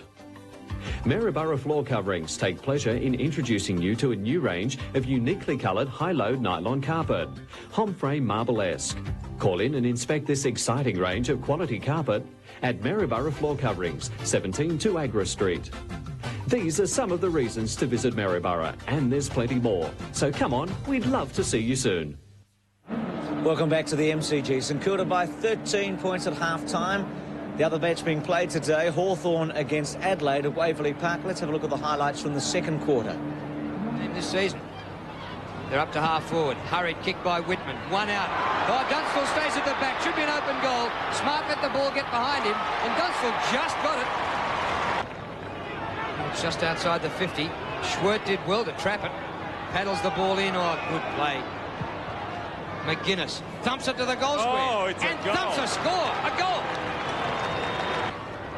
Out to Hudson. He'll wait for the bounce. He should give off the hand pass. He does. Now he can race into goal here, Ben Allen.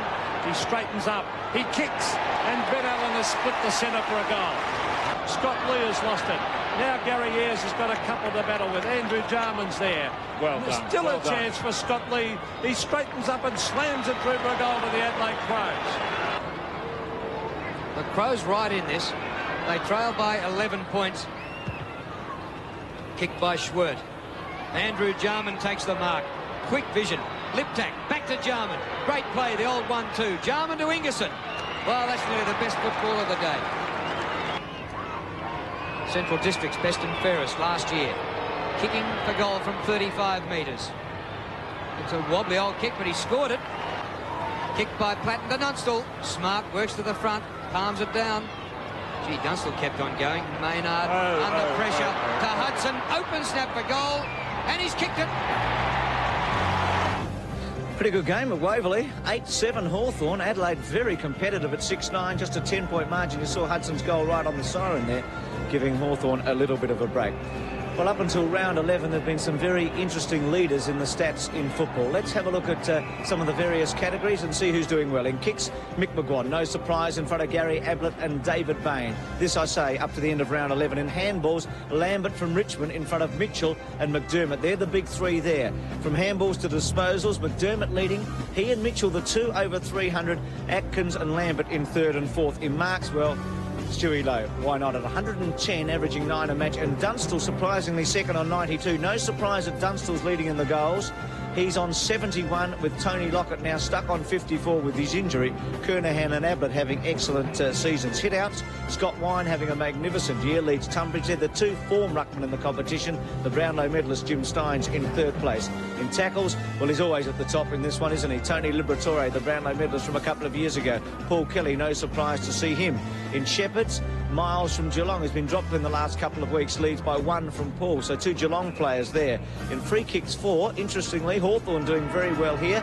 Andy Collins, a surprise at the top with 27. John Platten, equal with Pert and Kernahan. And what about this one, frees against? Well, Tony Francis, 26, has that dubious honour in front of Tunbridge, Winmar, Free and Ablett. So we've brought you right up to date to the end of round 11 with the stats on AFL. We'll take a break, second half coming up shortly.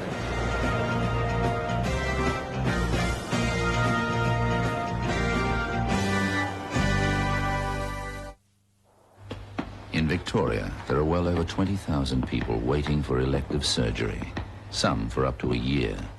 That might seem like a long time for you, but for a sick child, it would seem like an eternity. So phone HBA right now on 008 33 55 99. HBA. We won't let you wait for surgery because your health is so important.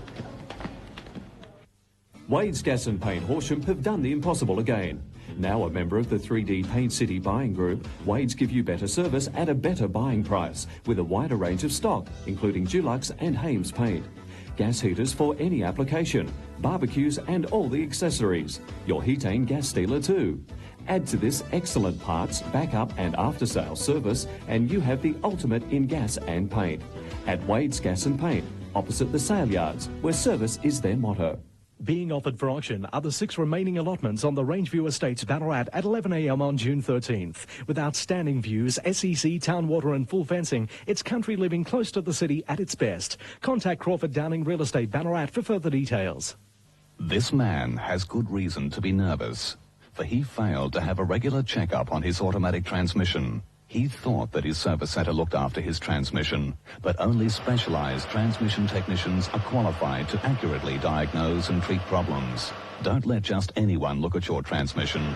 Be sure it's serviced only by an ATRA dealer, because ATRA are the only specialists in automatic transmissions. See your authorised ATRA dealer in Ballarat or Horsham. These days, having a friend on the farm is essential. A friend that can advise you on the right farm equipment, whether it be a tractor, sprayers or cultivators. A friend that has all your animal health needs. A friend that supplies Castrol lubricants to a wide variety of industry. a friend with quality products, personal service and product knowledge. That friend is Hewitt & Whitty, a friend that's been a friend for over 50 years. Prime Television gives you the chance to win great prizes on Home and Away. You could be off to Sydney on the trip of a lifetime, where you'll go behind the scenes and meet the stars of Australia's most popular series, Home and Away. Or win one of 10 TEC personal compact disc players, courtesy of your local Chandler store. It's so easy to enter. For details, watch Australia's favourite series, weeknights at 7 on Prime Television. In Victoria, there are well over 20,000 people waiting for elective surgery, some for up to a year. So how do you avoid joining the queues? The best way is with HBA. Call HBA now. We won't let you wait for surgery because your health is so important. Welcome back to the MCG. St Kilda first team out. Collingwood about to join them.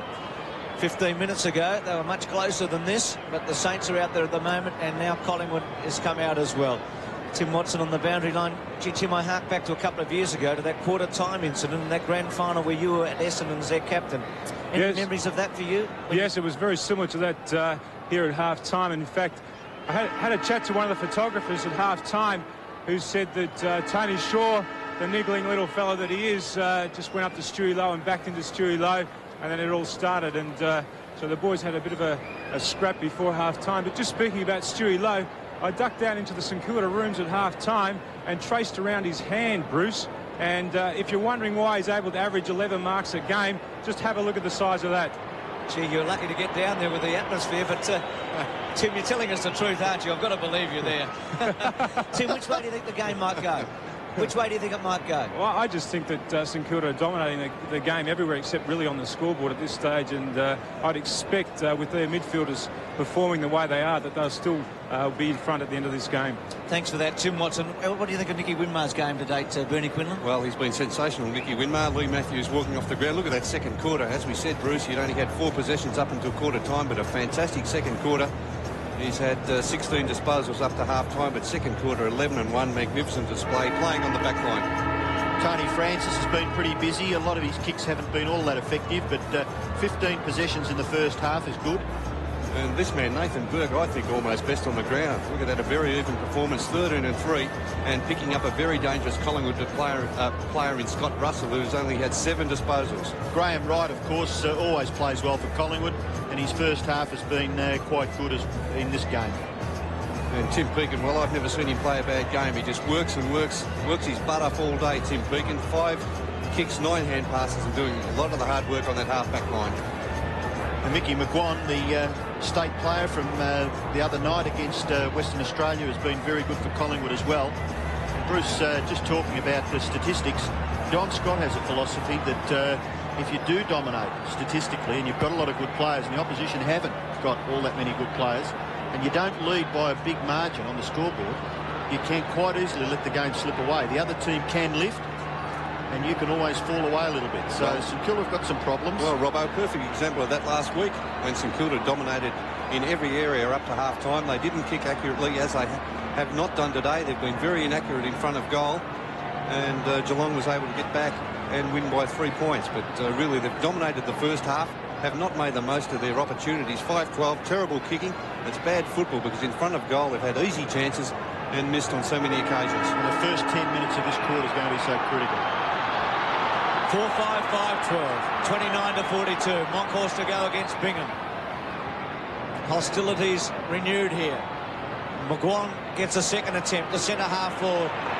Winmar quickly plays on. Morris around the body with a high one. Burke, who Bernie reckons might have been best on ground until half-time, started the second half well with a mark. Just think about the big blue, Bernie. They've had a little longer to get over it than Essendon and Collingwood did in that grand final. Krasiska took the mark because Collingwood took the initiative in the second term that day, but they've had 15 minutes to call off here.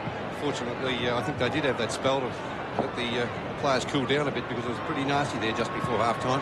Lehman's quick kick. A chance for Williams to run onto it. It could be an early strike for Collingwood. A good handball. McGuan to go for goal. Under pressure and miss. 1 goal forward. There's been a free kick paid here against Brett Bowie, and Mickey McGuan will have another shot at goal from from only about 30 metres out. Let's have a look at this in replay. There's the kick from McGuan. He'd missed anyway, and really he took a dive in the end. Well, the hands were in the back. The hands were there, but it wasn't a severe push, Bruce.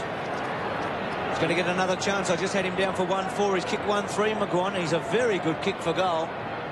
Good play, Bowie. You really got back and worked hard to tie up a couple of the Collingwood players, one being Paul Williams, the first player to get back across that half-back line. Mickey McGuan supplied a good run to get into that forward line and provide some support. Bernie, this to bring Collingwood within 7 points. And if you've been here all day, it's extraordinary to think they're so close. So McGuan from 35 metres out, drop punt, he's kicked it well, it's a goal. Collingwood strike early, 5-5, 5-12. 35-42, and remember Shane Ward kicked their first goal in the opening quarter from a free kick. Yeah, here's that free kick again, Bruce, that we had a look at. Bowie getting back there. Bit of a push there. I'm sure Mickey McGuan could have put that foot out and stopped himself from taking that tumble. But it's not bad play when you consider if you can calm the umpire, as he did on that occasion, and get another shot at goal. Well, it's good tactics. And it was important. Collingwood got the ball away from the centre. There were a couple of little kicks, and here they go again through McGuan. His high kick is not all that direct towards goal, but certainly got it away from the centre. Tony Shaw on Winmar. Pekin, Harvey, hemmed in, but he's able to manufacture a little left foot kick to Greg. On to Fletcher, does it pretty well. Back to Greg. Greg's left foot kick should be marked by Richardson, and it is at right half back. His short pass is effective. The mark is taken by Francis. He holds the football into Fletcher's face. A show of arrogance by the Collingwood rover. Up towards the wing. Tony Shaw can't mark. Monkhurst. Hand pass. Chopped off by Harvey. Tackled by Brown. Collingwood looked purposeful. Greg's a chance. Tripped. Fletcher. Oh, in goes Francis. And Tony Shaw trying to umpire the game as well as play it. Umpire will bounce on centre wing. Damien Monkhorst. And Flanagan goes to the back. Chance for Bowie. Sneaky little hand pass. Greg equally to Harvey. Nearly run down by Lehman. Harvey's kick. Chopped off. Poor play by St Kilda. Krasiska marks at centre half back. Hand pass away. Chance for Richardson. Kick is good. Gay for marks at left half back. Handball over the top. This man running all over the ground, McGuan. The playmaker for Collingwood. The kick not bad. Centre half forward. Starcevic takes the mark. Play on quickly. There's a player at centre half forward. The kick is very ordinary. It chops off at the 50-metre line. Oh, here's a goal. Lehman, you can bounce it, but he doesn't. He kicks the goal.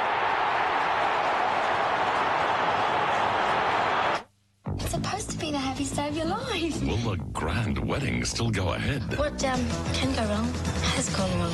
What else is there? One slip and he could lose a couple of fingers. It's not worth the risk. Simon's playing with dynamite. You're not going to use that again, eh? What they don't know won't hurt them. Shane tries to do a runner. Well, stay right here, young man. It's about time you and I had a little talk. Is Lou telling the truth about Ryan? Lying. I am not lying. Home and Away, tonight on Prime. Lehman's 2 goals. Collingwood have kicked the 2 goals in this half, and they kicked the last goal before half-time. So they've kicked the last 3 goals in a low-scoring game in the centre square. Fletcher tried to get it out. Kick it. Still with kick it. Williams over the top of him. Off the ground by right. Collingwood get it forward. Free kick to Brown. It's with Collingwood the force at the moment. There's no question about that. St Kilda had their hands on the footy in the centre square, and Collingwood was able, through strength, to run it to centre half forward. Brown, not a good kick. Morris against Starcevic. Bowie's handball okay. Flanagan, but where's the option? He didn't have one. He had to go to the boundary line, and he finally found it. Nothing working there just for that moment for St Kilda. Just go back a moment to go to Lehman's goal, Bernie. The critical thing was that the Saints had 3 players around the ball, Lowe, Morris and Winmar, and Starcevic took a mark against the 3 of them. Yes, up against quality opposition in Stewie Lowe. He was also competing for that mark. Another Collingwood free kick. Now, do you find that they're probably first in for the ball, Bernie, or is it just a bit of good fortune, these free kicks that they're getting? No, I think they're really starting to make things happen around centre field. And I think when you see players such as McGuire, who's been magnificent, he's been everywhere in this second half, they're really starting to lift, players running everywhere, putting themselves in position and earning the free kicks. Brown nearly, Shaw, handed it to Lehman, he's tackled by Pekin. Didn't look as though there was a lot he could do with it. St Kilda players maybe looking for a free kick, but the umpire will bounce. It's about 60 metres from the Collingwood goal. They trail by just 1 point now. Starcevic and Flanagan. Gregg diving on it from behind was McGuire. Lehman, now Flanagan. Away to Fletcher's good. Fletcher has a look upfield. Delivery not bad. Kick at marks in front of Richardson. Plays on quickly. His kick smothered off the boot. It goes near centre-half forward. Winmar. Handball over the top. Coughlin. Got to get this. Run down by Saunders. The handball away. Saunders does well. Still against the opposition. In comes Pert. Gary Pert. Got the football. Is that dropping it? Bernie Quinlan thinks so. The umpire doesn't. Please throw it in boundary. Umpire out there. Mike Donson. I certainly think that was...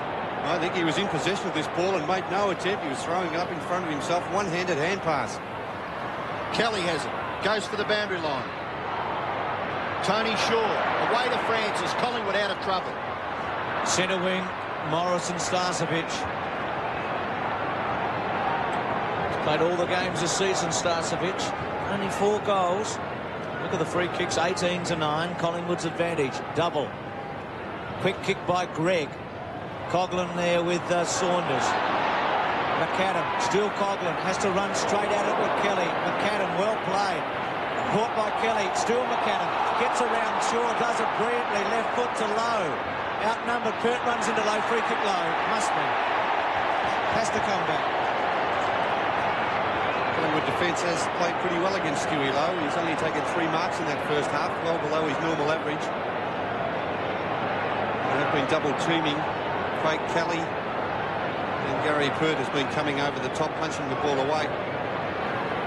Pretty soft free kick there in the end, I thought. Gary Pert coming in to spoil. Stewie Lowe just propping and copping. There wasn't really a lot in that free kick. What do you think, You Robbo? whinging full forwards have been looking for help from the umpires for weeks and weeks and weeks. That's McKenna. That's McKenna. No, that's McKenna, not me. Free kicks where they're earned. Stewie Lowe from 35 metres out. Lowe drop punt. Another poor kick by Lowe. Is that a behind? I think it is. 5-13 to 6-5. You just wonder sometimes, Bernie. He seems to make it such a long distance for himself. Like he's nowhere near the man on the mark at all. Well, he seems to be too tense to me at times, Bruce, coming in for that kick. If he'd relax a bit and just go back and kick the ball, he seems to really tense up in his approach. Monkhorst's kicked off. Pekin, a terrific mark. The Saints need a goal here. They've lead by 2 points. Collingwood has the run at them at the moment. Pekin short to Coughlin. On the edge of the centre square.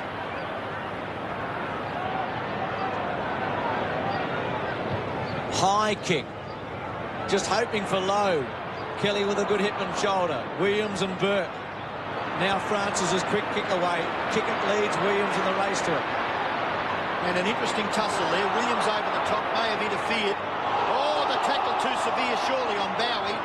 Still the ball to be won. Burke gives away ground. What was it? He did duck his head. Fair enough. Winmar, thumping kick into the forward pocket. No mark taken. Who can run onto this? A chance here for Richardson. Tackled by Bingham. Still Bingham, still Richardson. Monkhorst does well. Big fellow. Oh, he's bluffed out of it. Tim Allen. In comes Saunders and he bashes the ball towards the boundary line. Nathan Burke is there.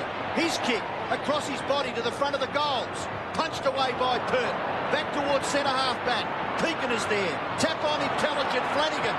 Left foot kick by that player. No marks. St Kilda still a chance. Kick it against the boundary line. Tackle is brilliant. Gabriel give away a behind. No, it's still in play. Allen, now they give it away. And it's a rush behind to the Saints. And all that was so intense. It's amazing. The footy's fantastic at the MCG. Gary Pert. St Kilda lead by 3 points. And Pert will kick it back for Collingwood. Well, it's a real thriller, isn't it? Big build-up. Tense and tight. less than a kick between them. So much to play for today. And only 11 goals, Bruce. Pert bangs it into the centre. Oh, good mark to Greg, because he had a disadvantage of height with Monkhorst. He's played pretty well today, Greg. Sweeps it wide to Allen. He gets a set. Important ball here. Burke ran out of options. And again, well, a free kick coming back. I was going to say, Bernie, the Saints have so many opportunities that they seem to take the wrong option on a number of occasions. Yeah, a lot of times, Bruce, but they've had the ball so many times on their forward line. The Collingwood defence right back there, so many players on the back line filling up the gaps. If Collingwood does get the ball, runs it out of defence, they have plenty of opportunities and plenty of room on the forward line to manoeuvre. But that was an example there where they had control of the footy, and Tim Allen played on where he might have been better off to go back and put Fletcher under pressure. There's Kelly's kick, well played though at the back by Flanagan. Greg should go to Fletcher this time. The handball not accurate. Fletcher makes a mistake. You just can't keep making them. You're right, Bruce. There's been a lot of fumbling by St Kilda in this early part of the second half. Collingwood really has come out fired up, putting heaps of pressure on the St Kilda forwards. Greg, nothing much he could do with that football. 3 Collingwood players tackle him, and the umpire will ball it up.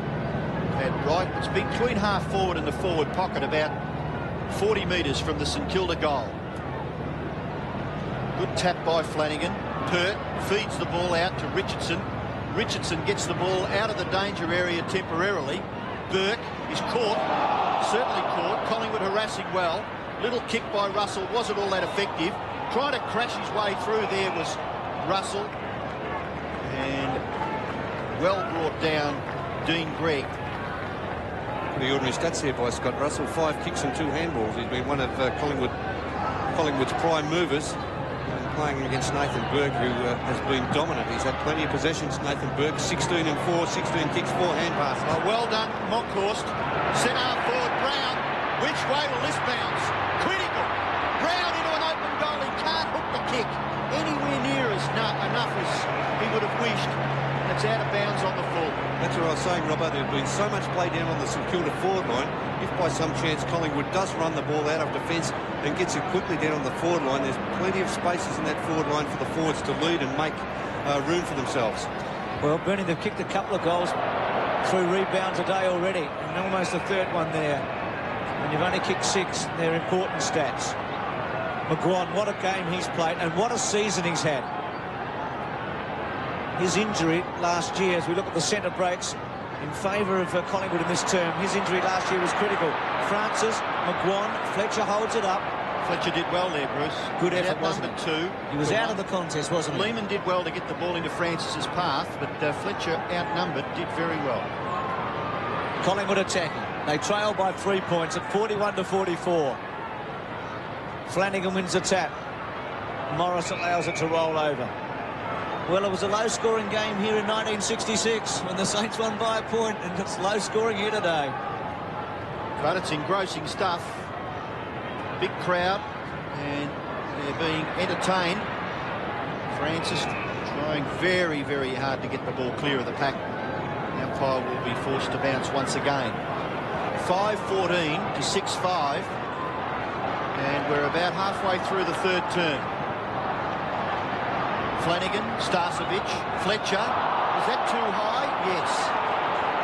Just the left arm of the other Collingwood player. Didn't quite pick it up. But just over Fletcher's shoulder. He takes the free kick in the back pocket. 18 possessions to the centre man. He kicks it towards half-back flank. Is that a mark to McGuan? No, couldn't be paid. 3 of them touched it. Harassed out of it. Flanagan. McAdam. Oh, that's a throw. Surely.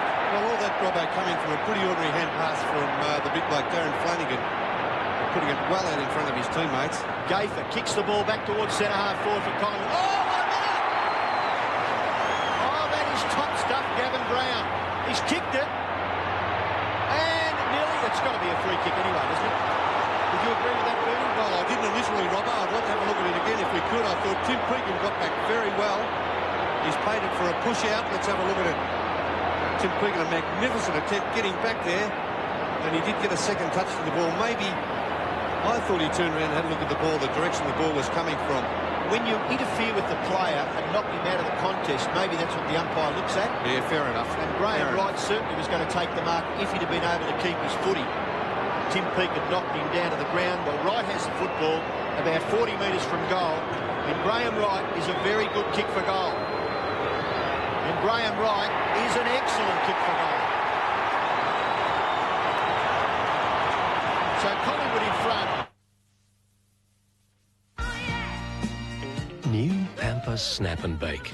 The amazing way to turn a cube into a delicious home-style cookie in just 15 minutes. Fresh from your own oven. Hello. Oh, hi, Mum. Just made myself a treat.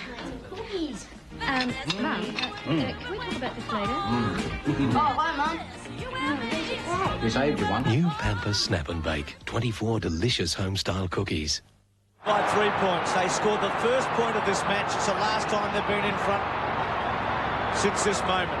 So the Saints have got to show something now. Burke in the centre. Well, you made the point at half-time, Ian, when you spoke to Bernie. He said that St Kilda had to stand up, be counted today and win an important game. They dominated the first half. Suddenly, they find themselves behind the 8 ball as we get towards 10 minutes to go in this third term. Out of the centre, Collingwood. They're attacking strongly. No mark paid. Brown's had an important influence up forward. The tackle by Fletcher on him. It's very difficult. Shaw's on the bottom. So's Fletcher and Lehman. I was just going to say, these Australian rules footballers of today are fantastic, aren't they? Athletic, fit. The way they do it under difficult conditions is marvellous. Super fit. People wonder why they spend so much time in the gym building themselves up. But for these moments against Fletcher now, Francis's free kick. Yes, he dived on top of the ball there, Fletcher. Krasiska didn't take it cleanly, kicked it off the ground. Watson attacked it. It was a good tackle on him. Winmar off the ground to Flanagan. Flanagan, well, he saw Burke, and it sits up nicely. St Kilda go to half forward. Coughlin in the front spot, couldn't take the finger tipper. Richardson. St Kilda is struggling across half forward. Well played, Richardson to Williams. He's got Francis if he wanted him. Goes short. McGuan goes long to half forward. Brown again. Well, he's the big winner, Bernie, in this quarter. Yes, well, good move, Lee Matthews, putting Gavin Brown on that forward line. Francisco playing across half-back now, Gavin Brown half-forward. I think he's playing at centre-half forward, Bernie. Well, very strong overhead, Gavin Brown. Either centre-half forward or the flank, it doesn't matter much, Robbo, because he's running all over the place.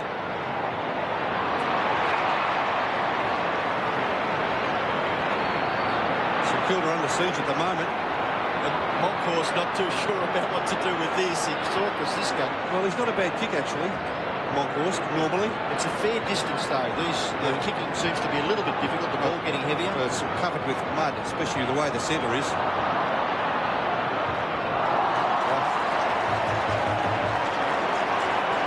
Well, it turned out he certainly was unsure of what he was going to do, giving the hand pass away eventually to Krasiska, who kicked it out of bounds on the full. Now there's a free kick for the St Kilda side. He's only kicked 8 goals in 73 matches, Moncur, so he hasn't been prolific in that area. But you just wonder why Brown chose that option. Maybe he hasn't got a lot of confidence either. He was a fraction far out to score. Well, Winmar's taken a chance here, and Fletcher's paid off for him. And over the top to Craven. Hasn't got the carry. An important ball here. Wright is onto it. And Collingwood seems to be winning the crunch footballs at the moment. The handball to Starcevic. McGuan again.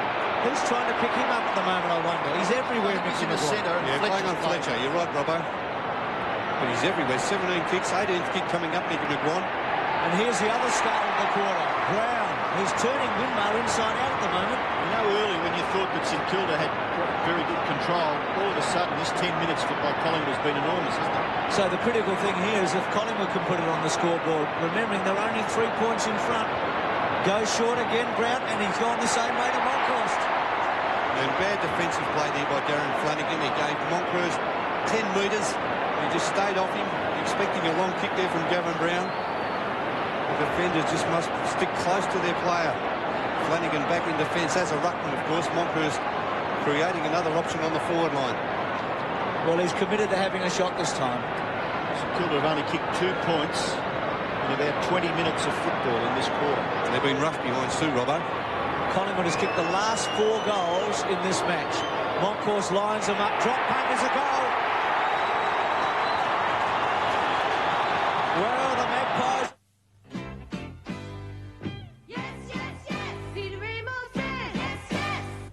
There's a huge range of rodeos, powerful, reliable and good looking. I really believe they're the best four-cylinder utes on the market today.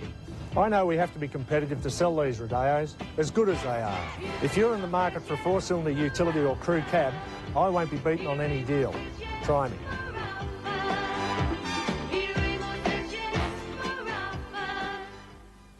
Now, very much so, the next goal important. It has to come to St Kilda.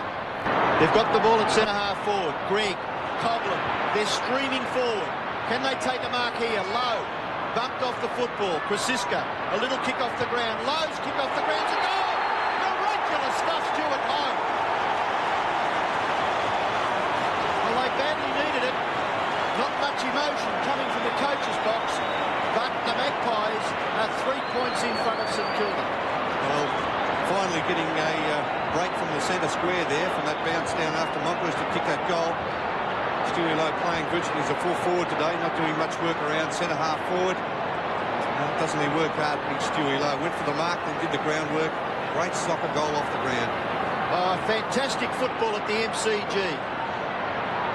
You must watch a replay of this. Graham Wright gets the ball out of the centre to half forward, and it's marked by Lehman.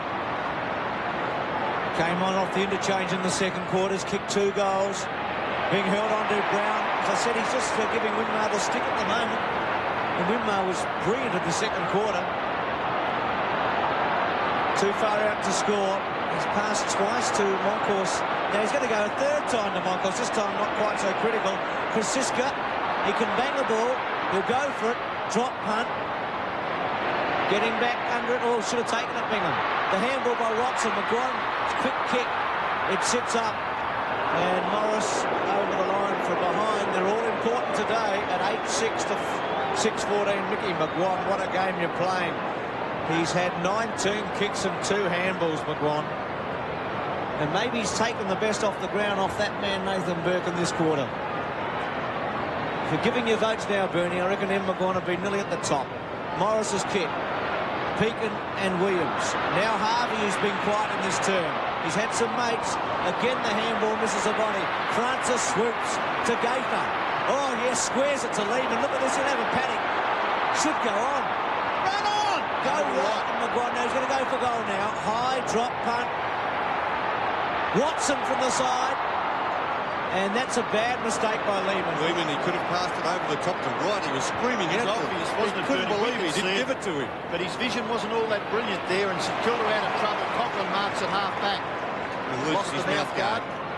Now he plays on. Hand pass, no. He's got to be asked to go back and do it all again over the man on the mark. One wonders whether that's over officious umpiring. Coughlin's kick in towards the muddy centre. Punched away by Pert. Starcevic, handball Lehman. Lehman's kick. Brown, no. Winmar falls over. Play on. Oh, Nicky Winmar was looking for it. Brown's kick doesn't go far enough. And Shanahan gets away behind. Brown, 2 behinds. Nicky Winmar appealing for that free kick. You just have to get on with the game, don't you, Robbo? Exactly right. He was on the ground, which is critical anyway. He would have been out of the contest anyway. But you've got to get up quickly instead of... Watch how long it takes him maybe to get back up again. Yeah, looking at the umpire. Expecting the free kick to be paid. And away goes Brown. Here's Morris kicking it back into play. A lovely long kick straight up the ground. Punched away into the path of Harvey. Does it quite skillfully, but the hand pass stops in the mud. In the centre, the umpire must ball it up. And McAdam gone out of the game this half, Robbo. Very quiet. Dominated early. Very quiet in this third quarter. Yes, it's critical when the crunch is on that you get a little bit from everybody. Fletcher dragged to the ground. Tries to knock it on. Lehman gets it out. And it's effective. Morris held. Starcevic tries to punch it on. Still there. Morris kicks it across his body. Out towards the wing. Bounces kindly for Greg. Handball into the path of Harvey. Play will go on. Harvey's kick is brilliant. Oh, half volley, picked off by Russell. Collingwood, a little fortuitous there. And the mark is taken by Monkhorst. He's played very well in this term. Wright had to stop and prop. Kicks under pressure, Brown. Winmar with him. Lehman off the ground. A difficult and important ball to be won. Williams crashes his way through. Caught. Still with Collingwood. Brown run down. Winmar runs over the top. Lehman with a chance. Oh, well play. Krasinski should handball. He does. Watson to go and goal.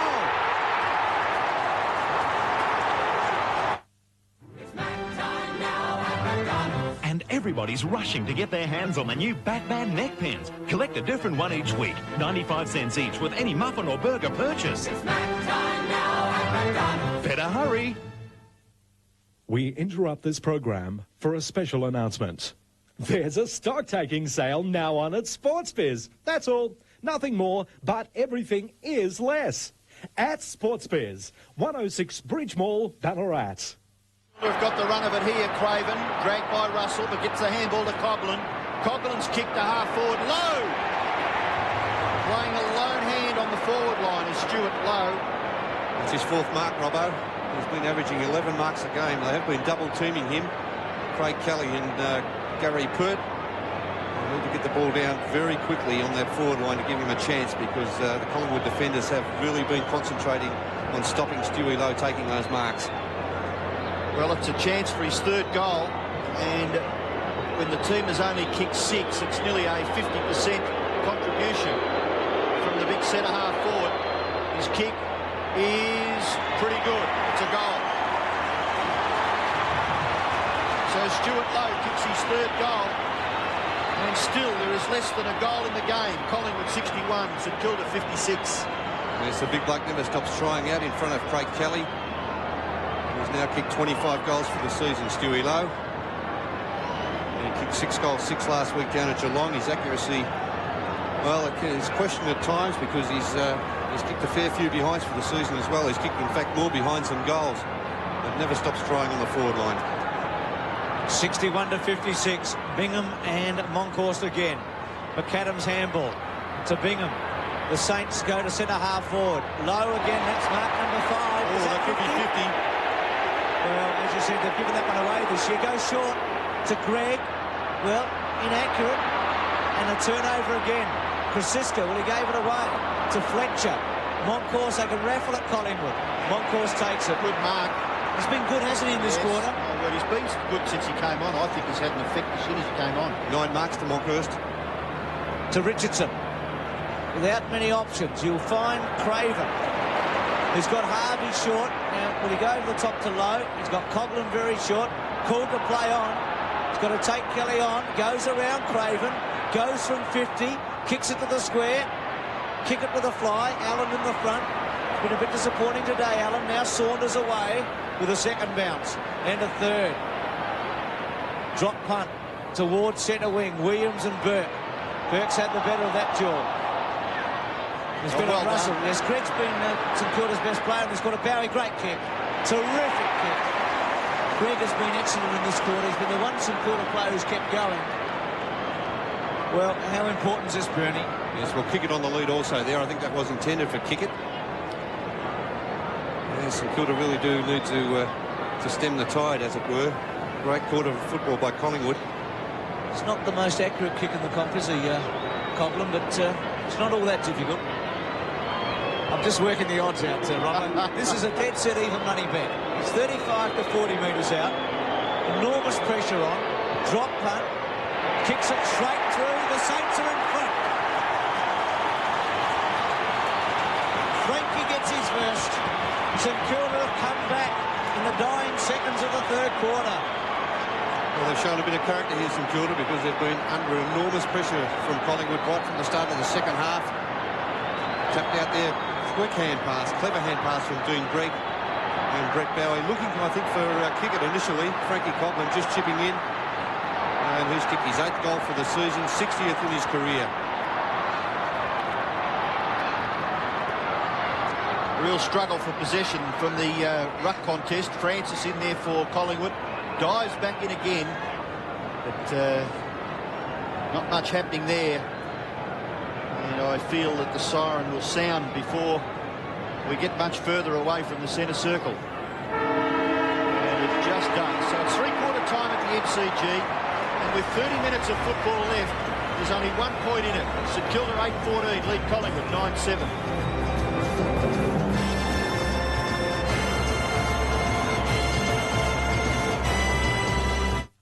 If you don't believe you get bags bags more flavour in every Allen's bag, test them for yourself. Allen's Sherbies are fizzier.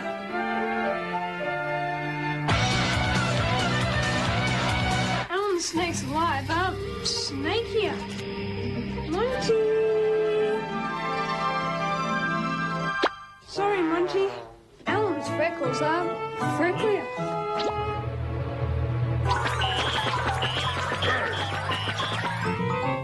And to prove Allen's Macintosh Choppies are the longest lasting, I'm using Elsley Relations. We can't wait for him to finish, so here's one that started much earlier. You get bags more flavor with Allen's. Terminator, now programmed to protect. He's the ultimate weapon against evil. I'm Power Arm Terminator. But evil T-1000 can take any form. You're no policeman. You're right. Fire! No problemo. Take this. You're finished. Not a chance. Now I'm a different Terminator. I'm Techno Punch. Hasta la vista, baby. Terminator 2 figures are available now from Kenner. Coltman's Mitre 10 in Ballarat and Sebastopol and LA Walker Mitre 10 in Hamilton have everything for your building and handyman needs with professional service and advice. And now Coltman's and LA Walker have the full range of Titan wire products, Australian made from BHP steel. Titan have specialised in nails since 1888. Nails for any application. 3 types of clothesline, tie wire and twist tie. Look for the Titan stand at Coltman's Mitre 10, Creswick Road, Ballarat and Albert Street, Sebastopol and LA Walker Mitre 10, Lonsdale Street, Hamilton.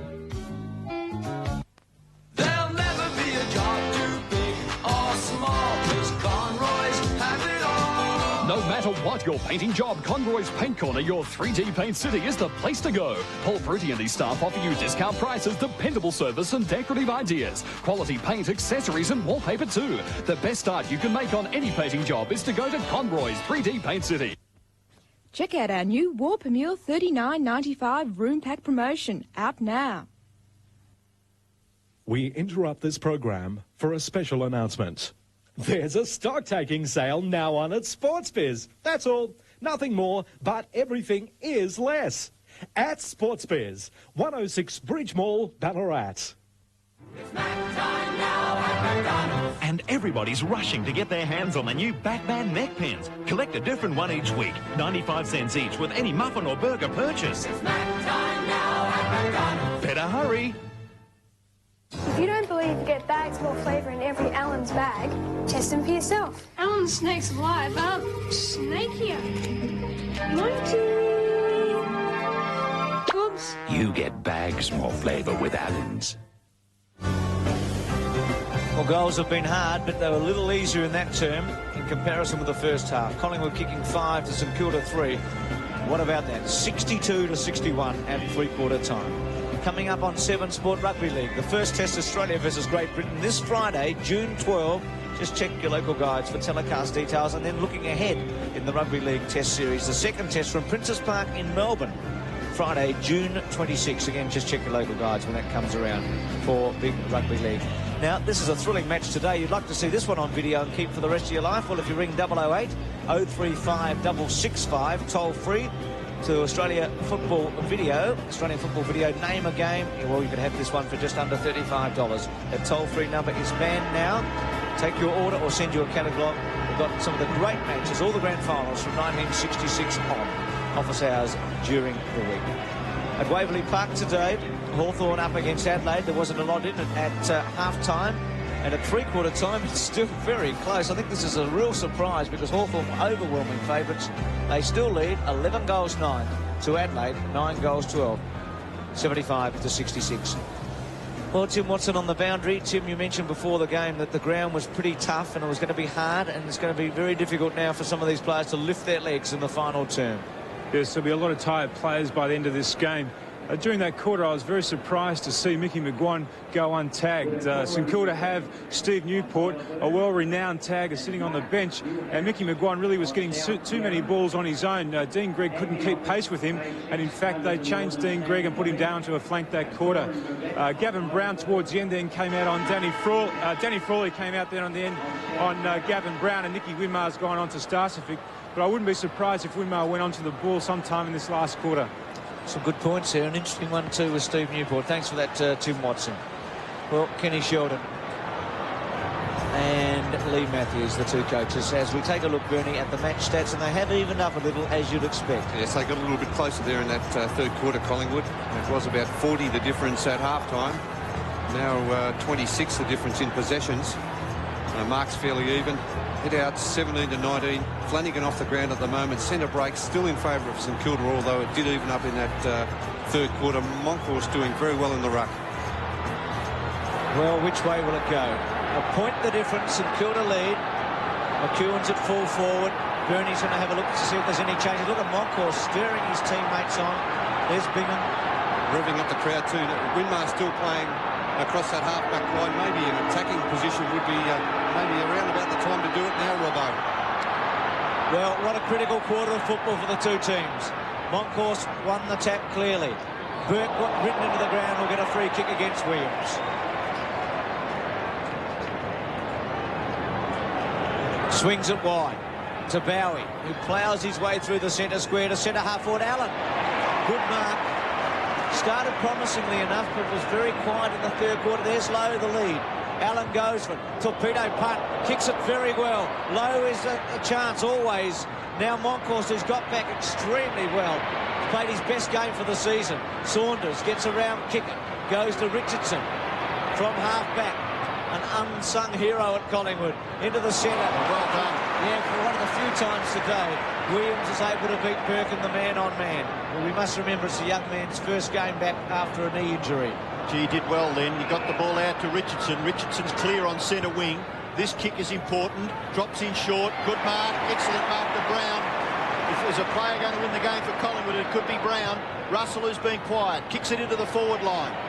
At the back, Shanahan forces the ball over. McEwen also up on the forward line. Started this last quarter. Started the game at full back. Now at full forward, being picked up by Russell Morris. So the ball from one end of the ground to the other pretty quickly. It's in Collingwood's right forward pocket. Starcevic, Fletcher, Starcevic sweeps around, can't get clear. McAdam shrugs the tackle. Constructive football, gives it to Winmar. Winmar from half-back, kicks it in short. It'll bounce in the muddy centre. Gregg can't quite control it. Still got the football underneath. Kwasiska leaves it. In comes Williams. Wright is there. Well tackled by Burke. Sweeping hand pass. Williams crashes his way through. Goes for the pass. In towards McEwen. Falls over. Critical. Morris in the back pocket's going to get run down. Tackle too high against Russell. The free kick will go to Morris. This could be 50, Ronnie, if you're not careful. The free kick had been awarded and he's still dragged him by the ankle. As you said, Robbo, they have really thrown that out the door, the 50-metre penalty this year. Well, it's given for some, and a couple of the other ones that it was originated for seem to have been forgotten about. Morris's kick goes back towards the wing. Bingham's tap on is not bad. Here's a chance for McAdam. Cleverly, out to Bowie. St Kilda into attack through this kick from Bowie. Kelly and Lowe. Well played, Kelly. Richardson. Kick it coming at him. Richardson did it very well to Francis. Pushed in the back. A good handball to McGuan, who was the star of the third quarter with Brown. The kick up the centre wing. Devonport's been disappointing. Looks for a free kick. Doesn't get it. Peakin caught by Russell. McGuan there as well. Gee, Brown just threw himself there, didn't he, to stop the Devonport run. And it'll be the umpires at centre wing. Point the difference. In what has been a thrilling match with a lot of controversy, Moncourse, Bowie, caught by Lehman, still Bowie. Moncourse did well to get in the road. Peakin trying to get through, he can't. And Bernie, I've got a feeling we're going to see a lot of this in the final term. Well, there's been so much pressure right throughout the match. The conditions haven't really made it easy for the players to get out and have a lot of clean possessions, but it's been enthralling football. Lehman around the body. Frawley and Brown. Frawley ridden into the ground. Must get a free that time. Great stuff, Gavin Brown. No argument. Stands on the mark and puts his hands up to mind it. Swings it to Harvey. To Craven. Here's a chance. Look at Burke. Well played, Craven.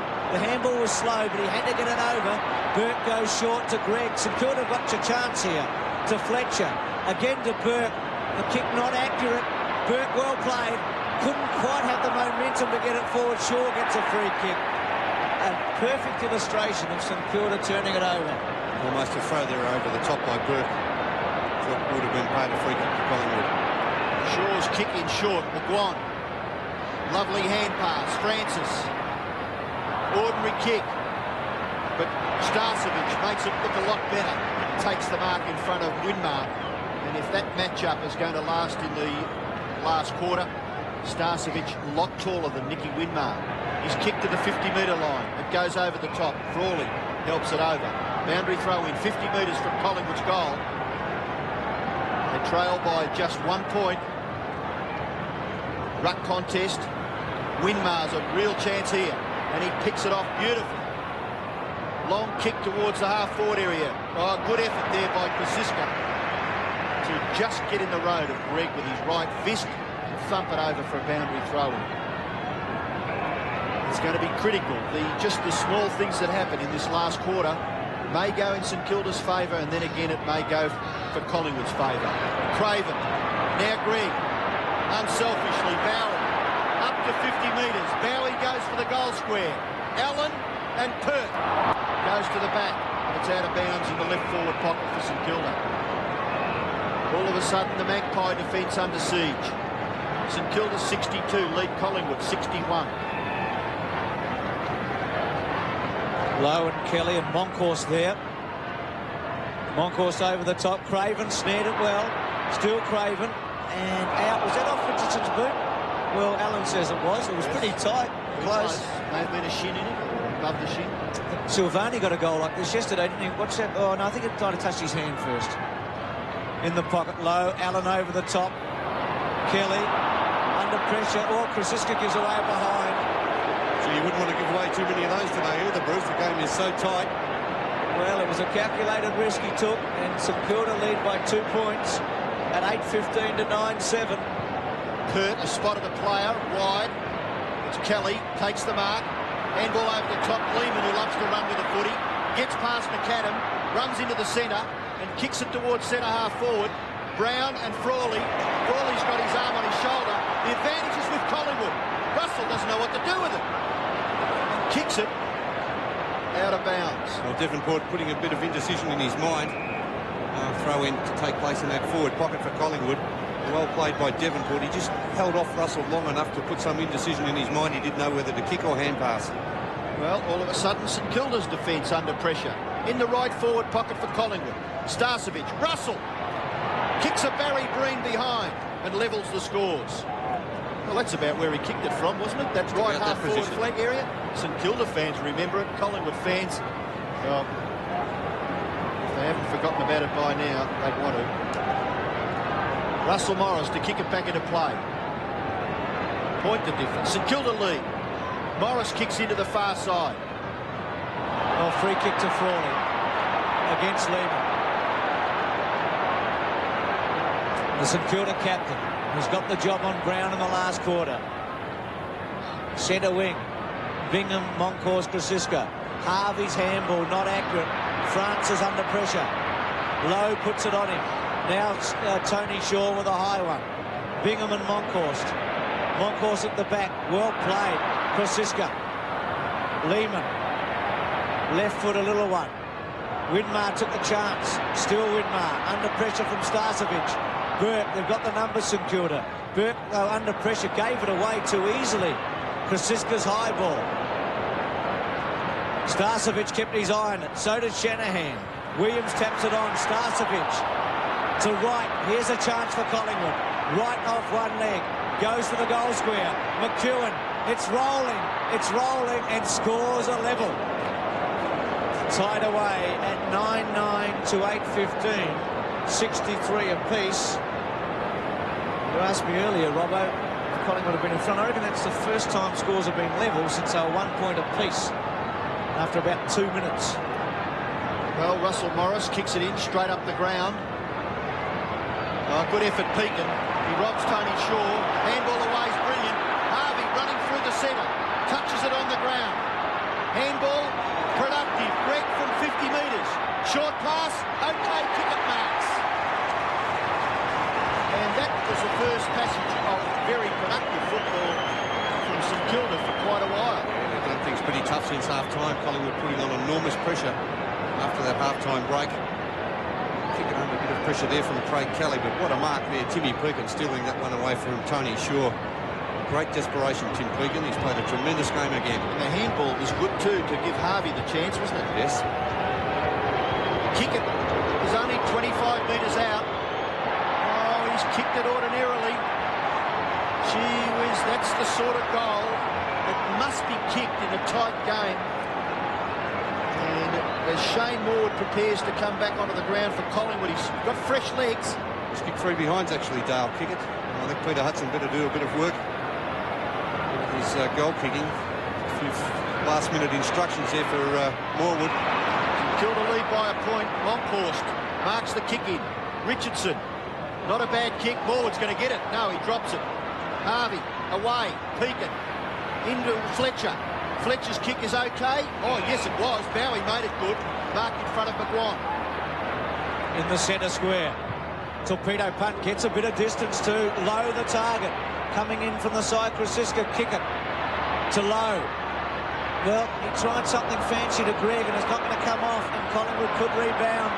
It could be important, this one. Francis running for Starcevic, so's Brown. Frawley with him. Important not to give a free kick away. Kick it caught, holding the foot in. Yes. Just tackle by Francis. It was a beauty. Francis, well, here's a chance. McGuan again. He's a good kick, McGuan. Runs himself into the pocket, tries a back check side. Morris with McEwen. Shanahan, little give to McAdam. Gee, this is confidence. Second bounce. Short one, well played, McAdam. Craven, still running the Saints. Oh, bad handball, Bowie. They'll get away with it. Winmar. Kick it, and Greg. Greg misses it. Kick it, takes it. Should have given it to Fletcher, but he gave it to Harvey. To Burke, again under pressure, high tackle. Oh, he's got him by the jump. That's got to be a free kick to Collingwood. It is. Some bad options here, Bruce. All bad options. The first one they got away with, they didn't get away with the second. Collingwood lose players. There's 3 of them out there. Got a panic here, Robbo. Francis goes over and gives it to Saunders. Saunders must deliver this. He does. Oh, critical. Starcevic on his own. That's Starcevic without the tee. Well, Winmar started the quarter picking up Starcevic. Critical errors on St Kilda's forward line. A couple of hand passes to the wrong option. Starcevic from 40. Can kick this goal. He can kick it, he does. Craig Starcevic kicks his first. Wednesday. What do we want? When Dad orders a pizza, I can eat a whole one myself. he's bit off more than he can chew. Why is he here? Hey, Dad. I love you, Mr. Kelly. Don't bother about the anchovies, Mr. Kelly. I'll be throwing up anyway. Then at 8, Tim breaks a chain letter. A naval officer in Borneo disregarded this letter, and 3 days later, he was decapitated. I need a hand. See guest star George Foreman. 1, 2, 3. Home Improvement Wednesday. Points. Another critical break from the centre. Tony Shaw up towards half forward. Chance for Russell. Just gets his foot to it. Lehman. He's got a chance. Troy Lehman. No. Williams. Handball over the top. Starcevic drops it. Oh, round the neck. He's still got it. McEwen may kick it anyway. He does.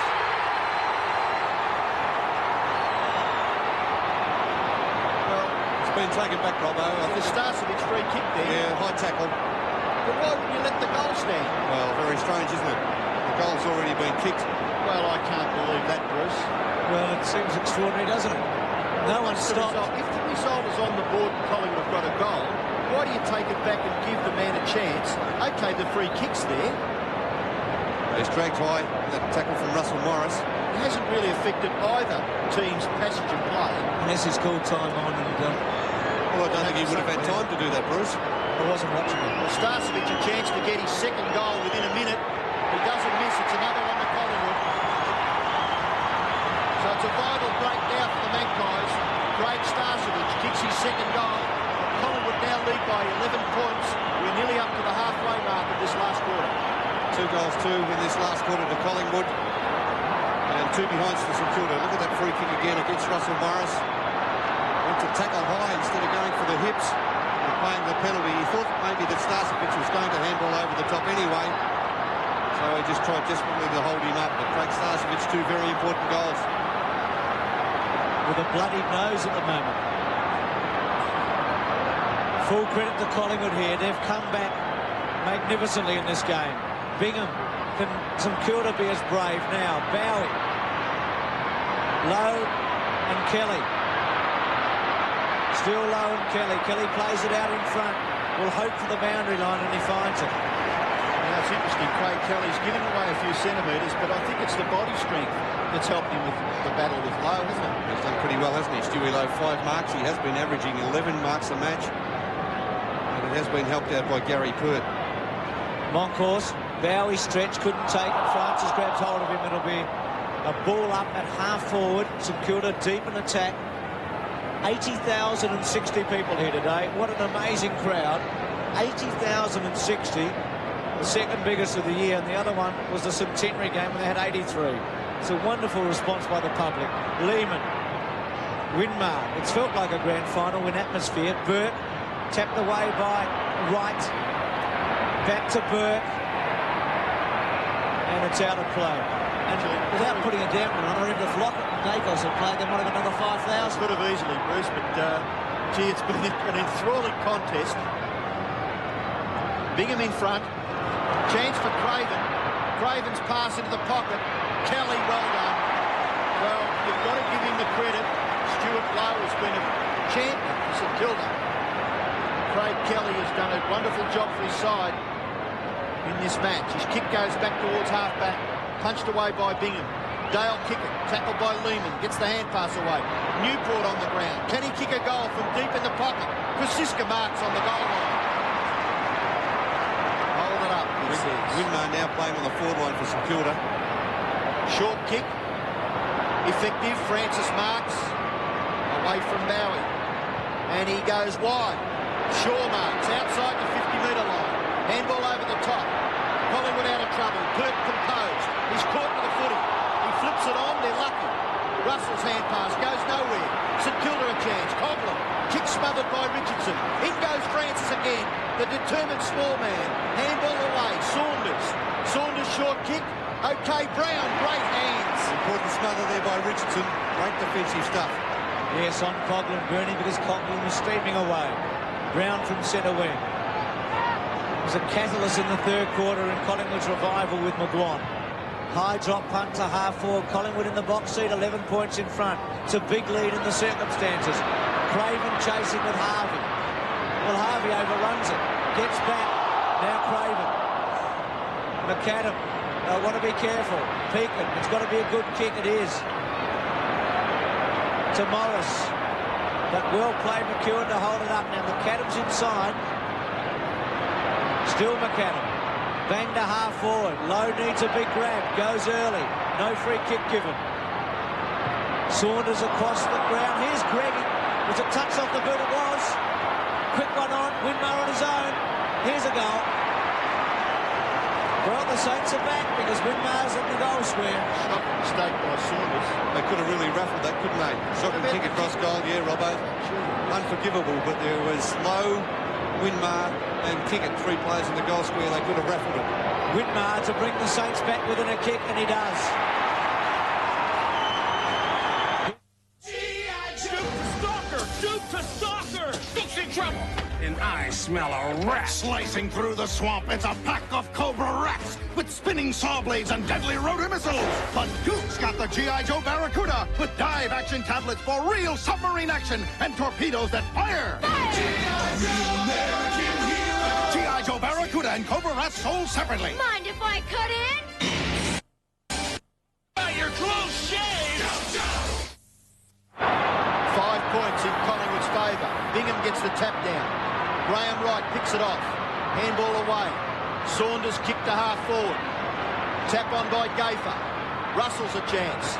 Handball no good. Devonport harasses him out of it. Kick goes nowhere. Still in the centre to be won. Bowie to Devonport. He kicks it all right, Craig Devonport. Up towards full forward. No mark taken. Collingwood under pressure right in front of their goal. Fletcher, Winmar. Held up by Craig Kelly. Collingwood defender Craig Kelly. He did very well, didn't he, Robbo, to hold that up. Dangerous situation. When it hit the ground, I thought it could have gone St Kilda's favour. Bounce of the ball.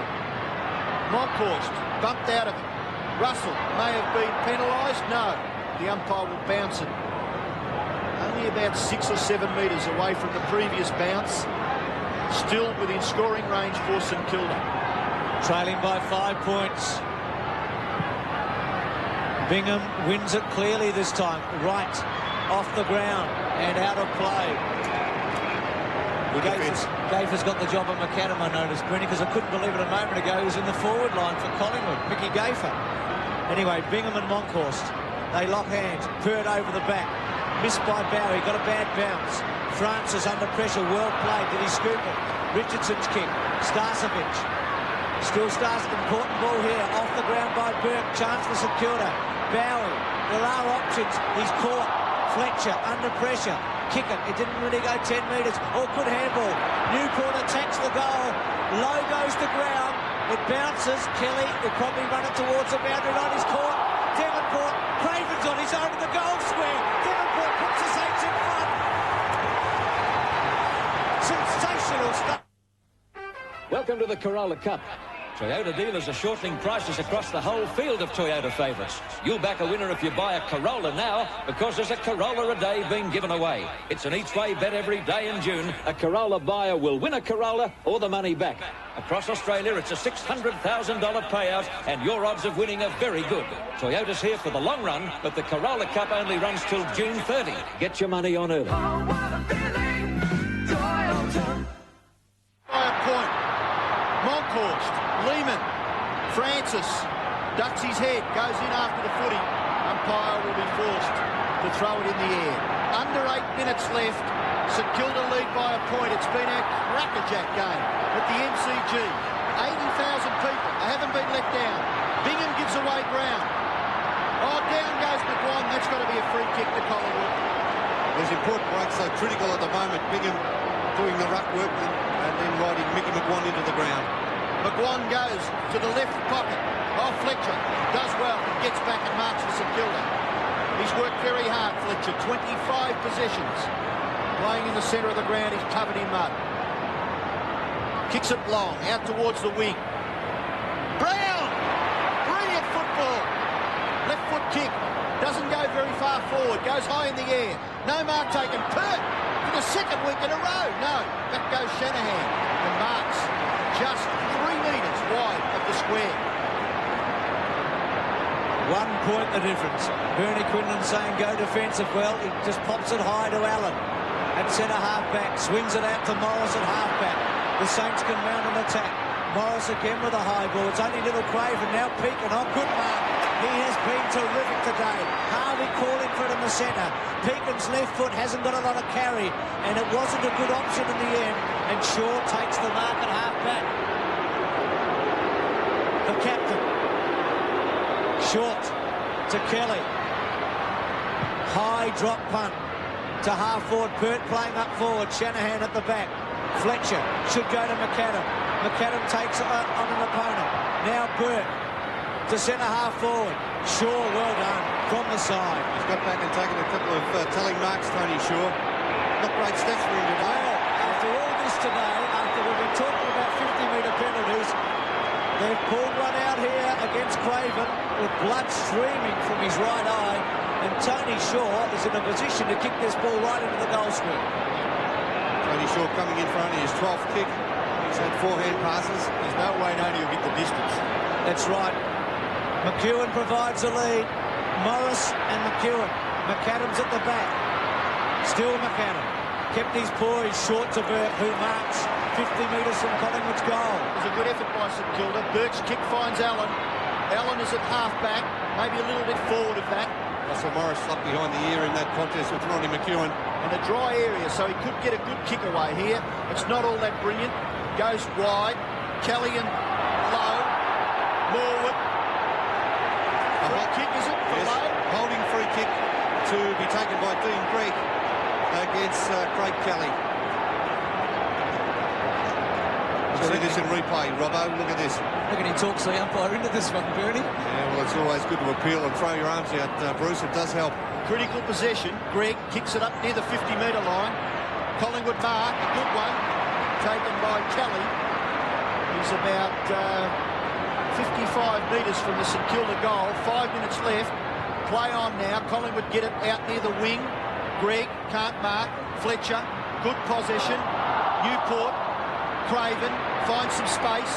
Greg forced to kick with the left into the pocket.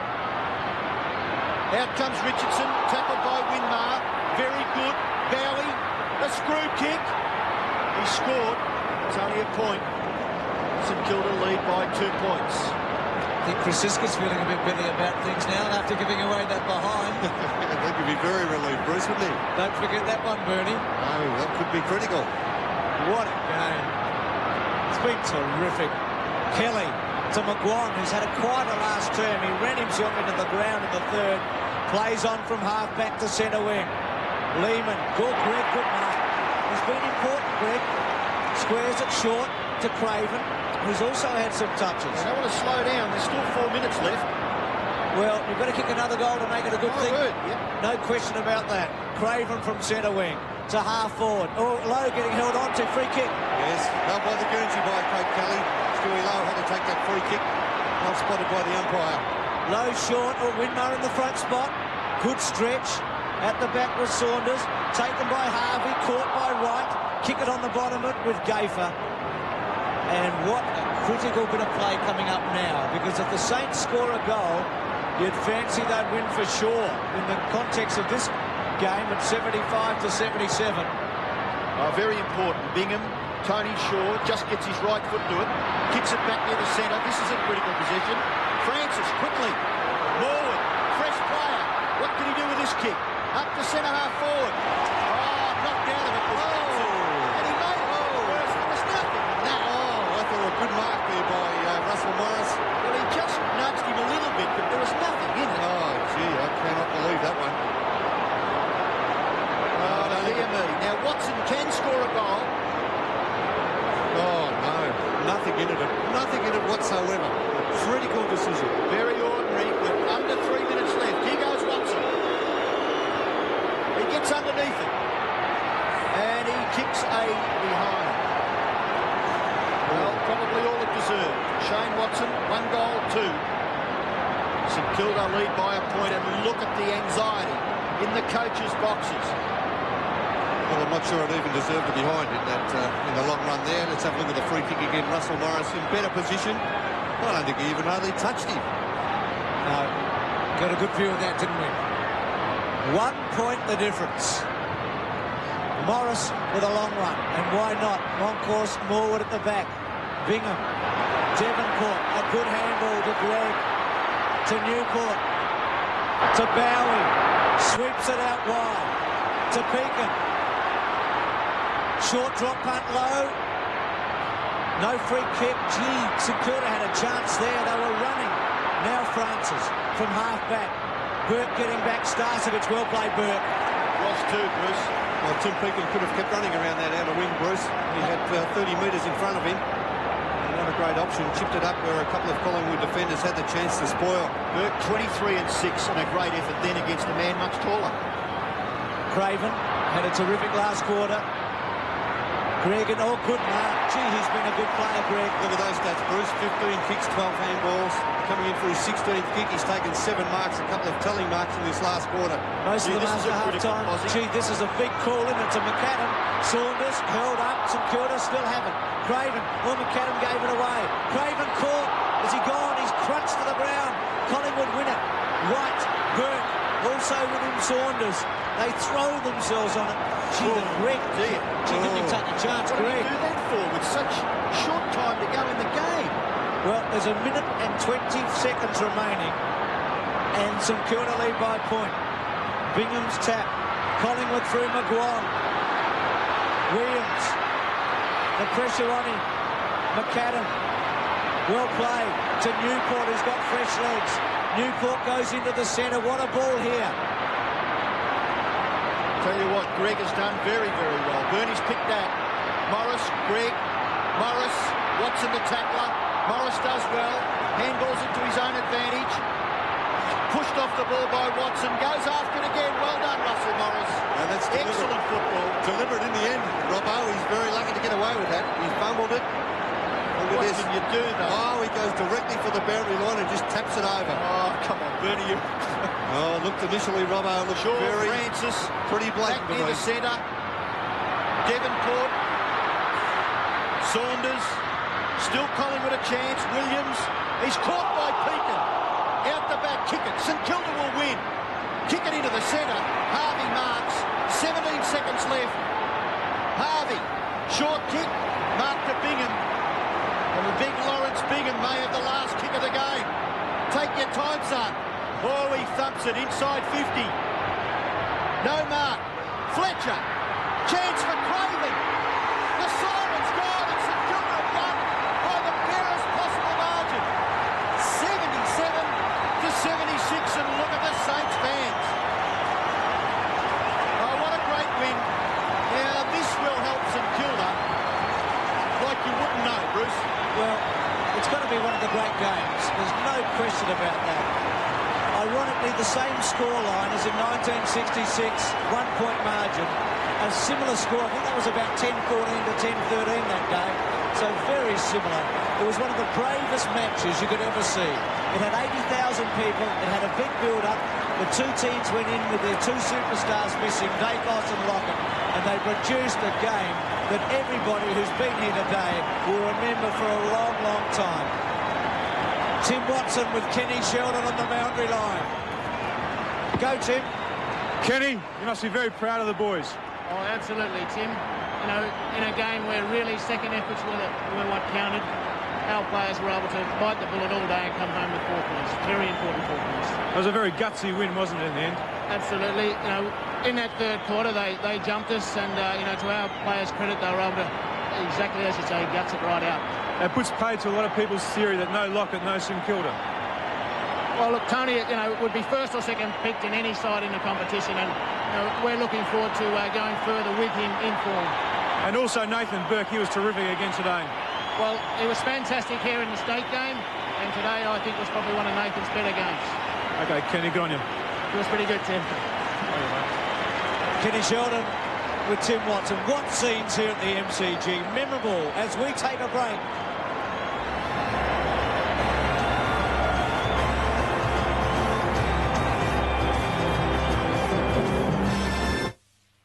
Due to Prime Television's special sports presentation, Now You See It will not be seen at the normal time today. However, Sophie and all the gang return at the usual time of 4:30 tomorrow. Who's the leading light? For LP Gas, service and advice. Who'll deliver what you want?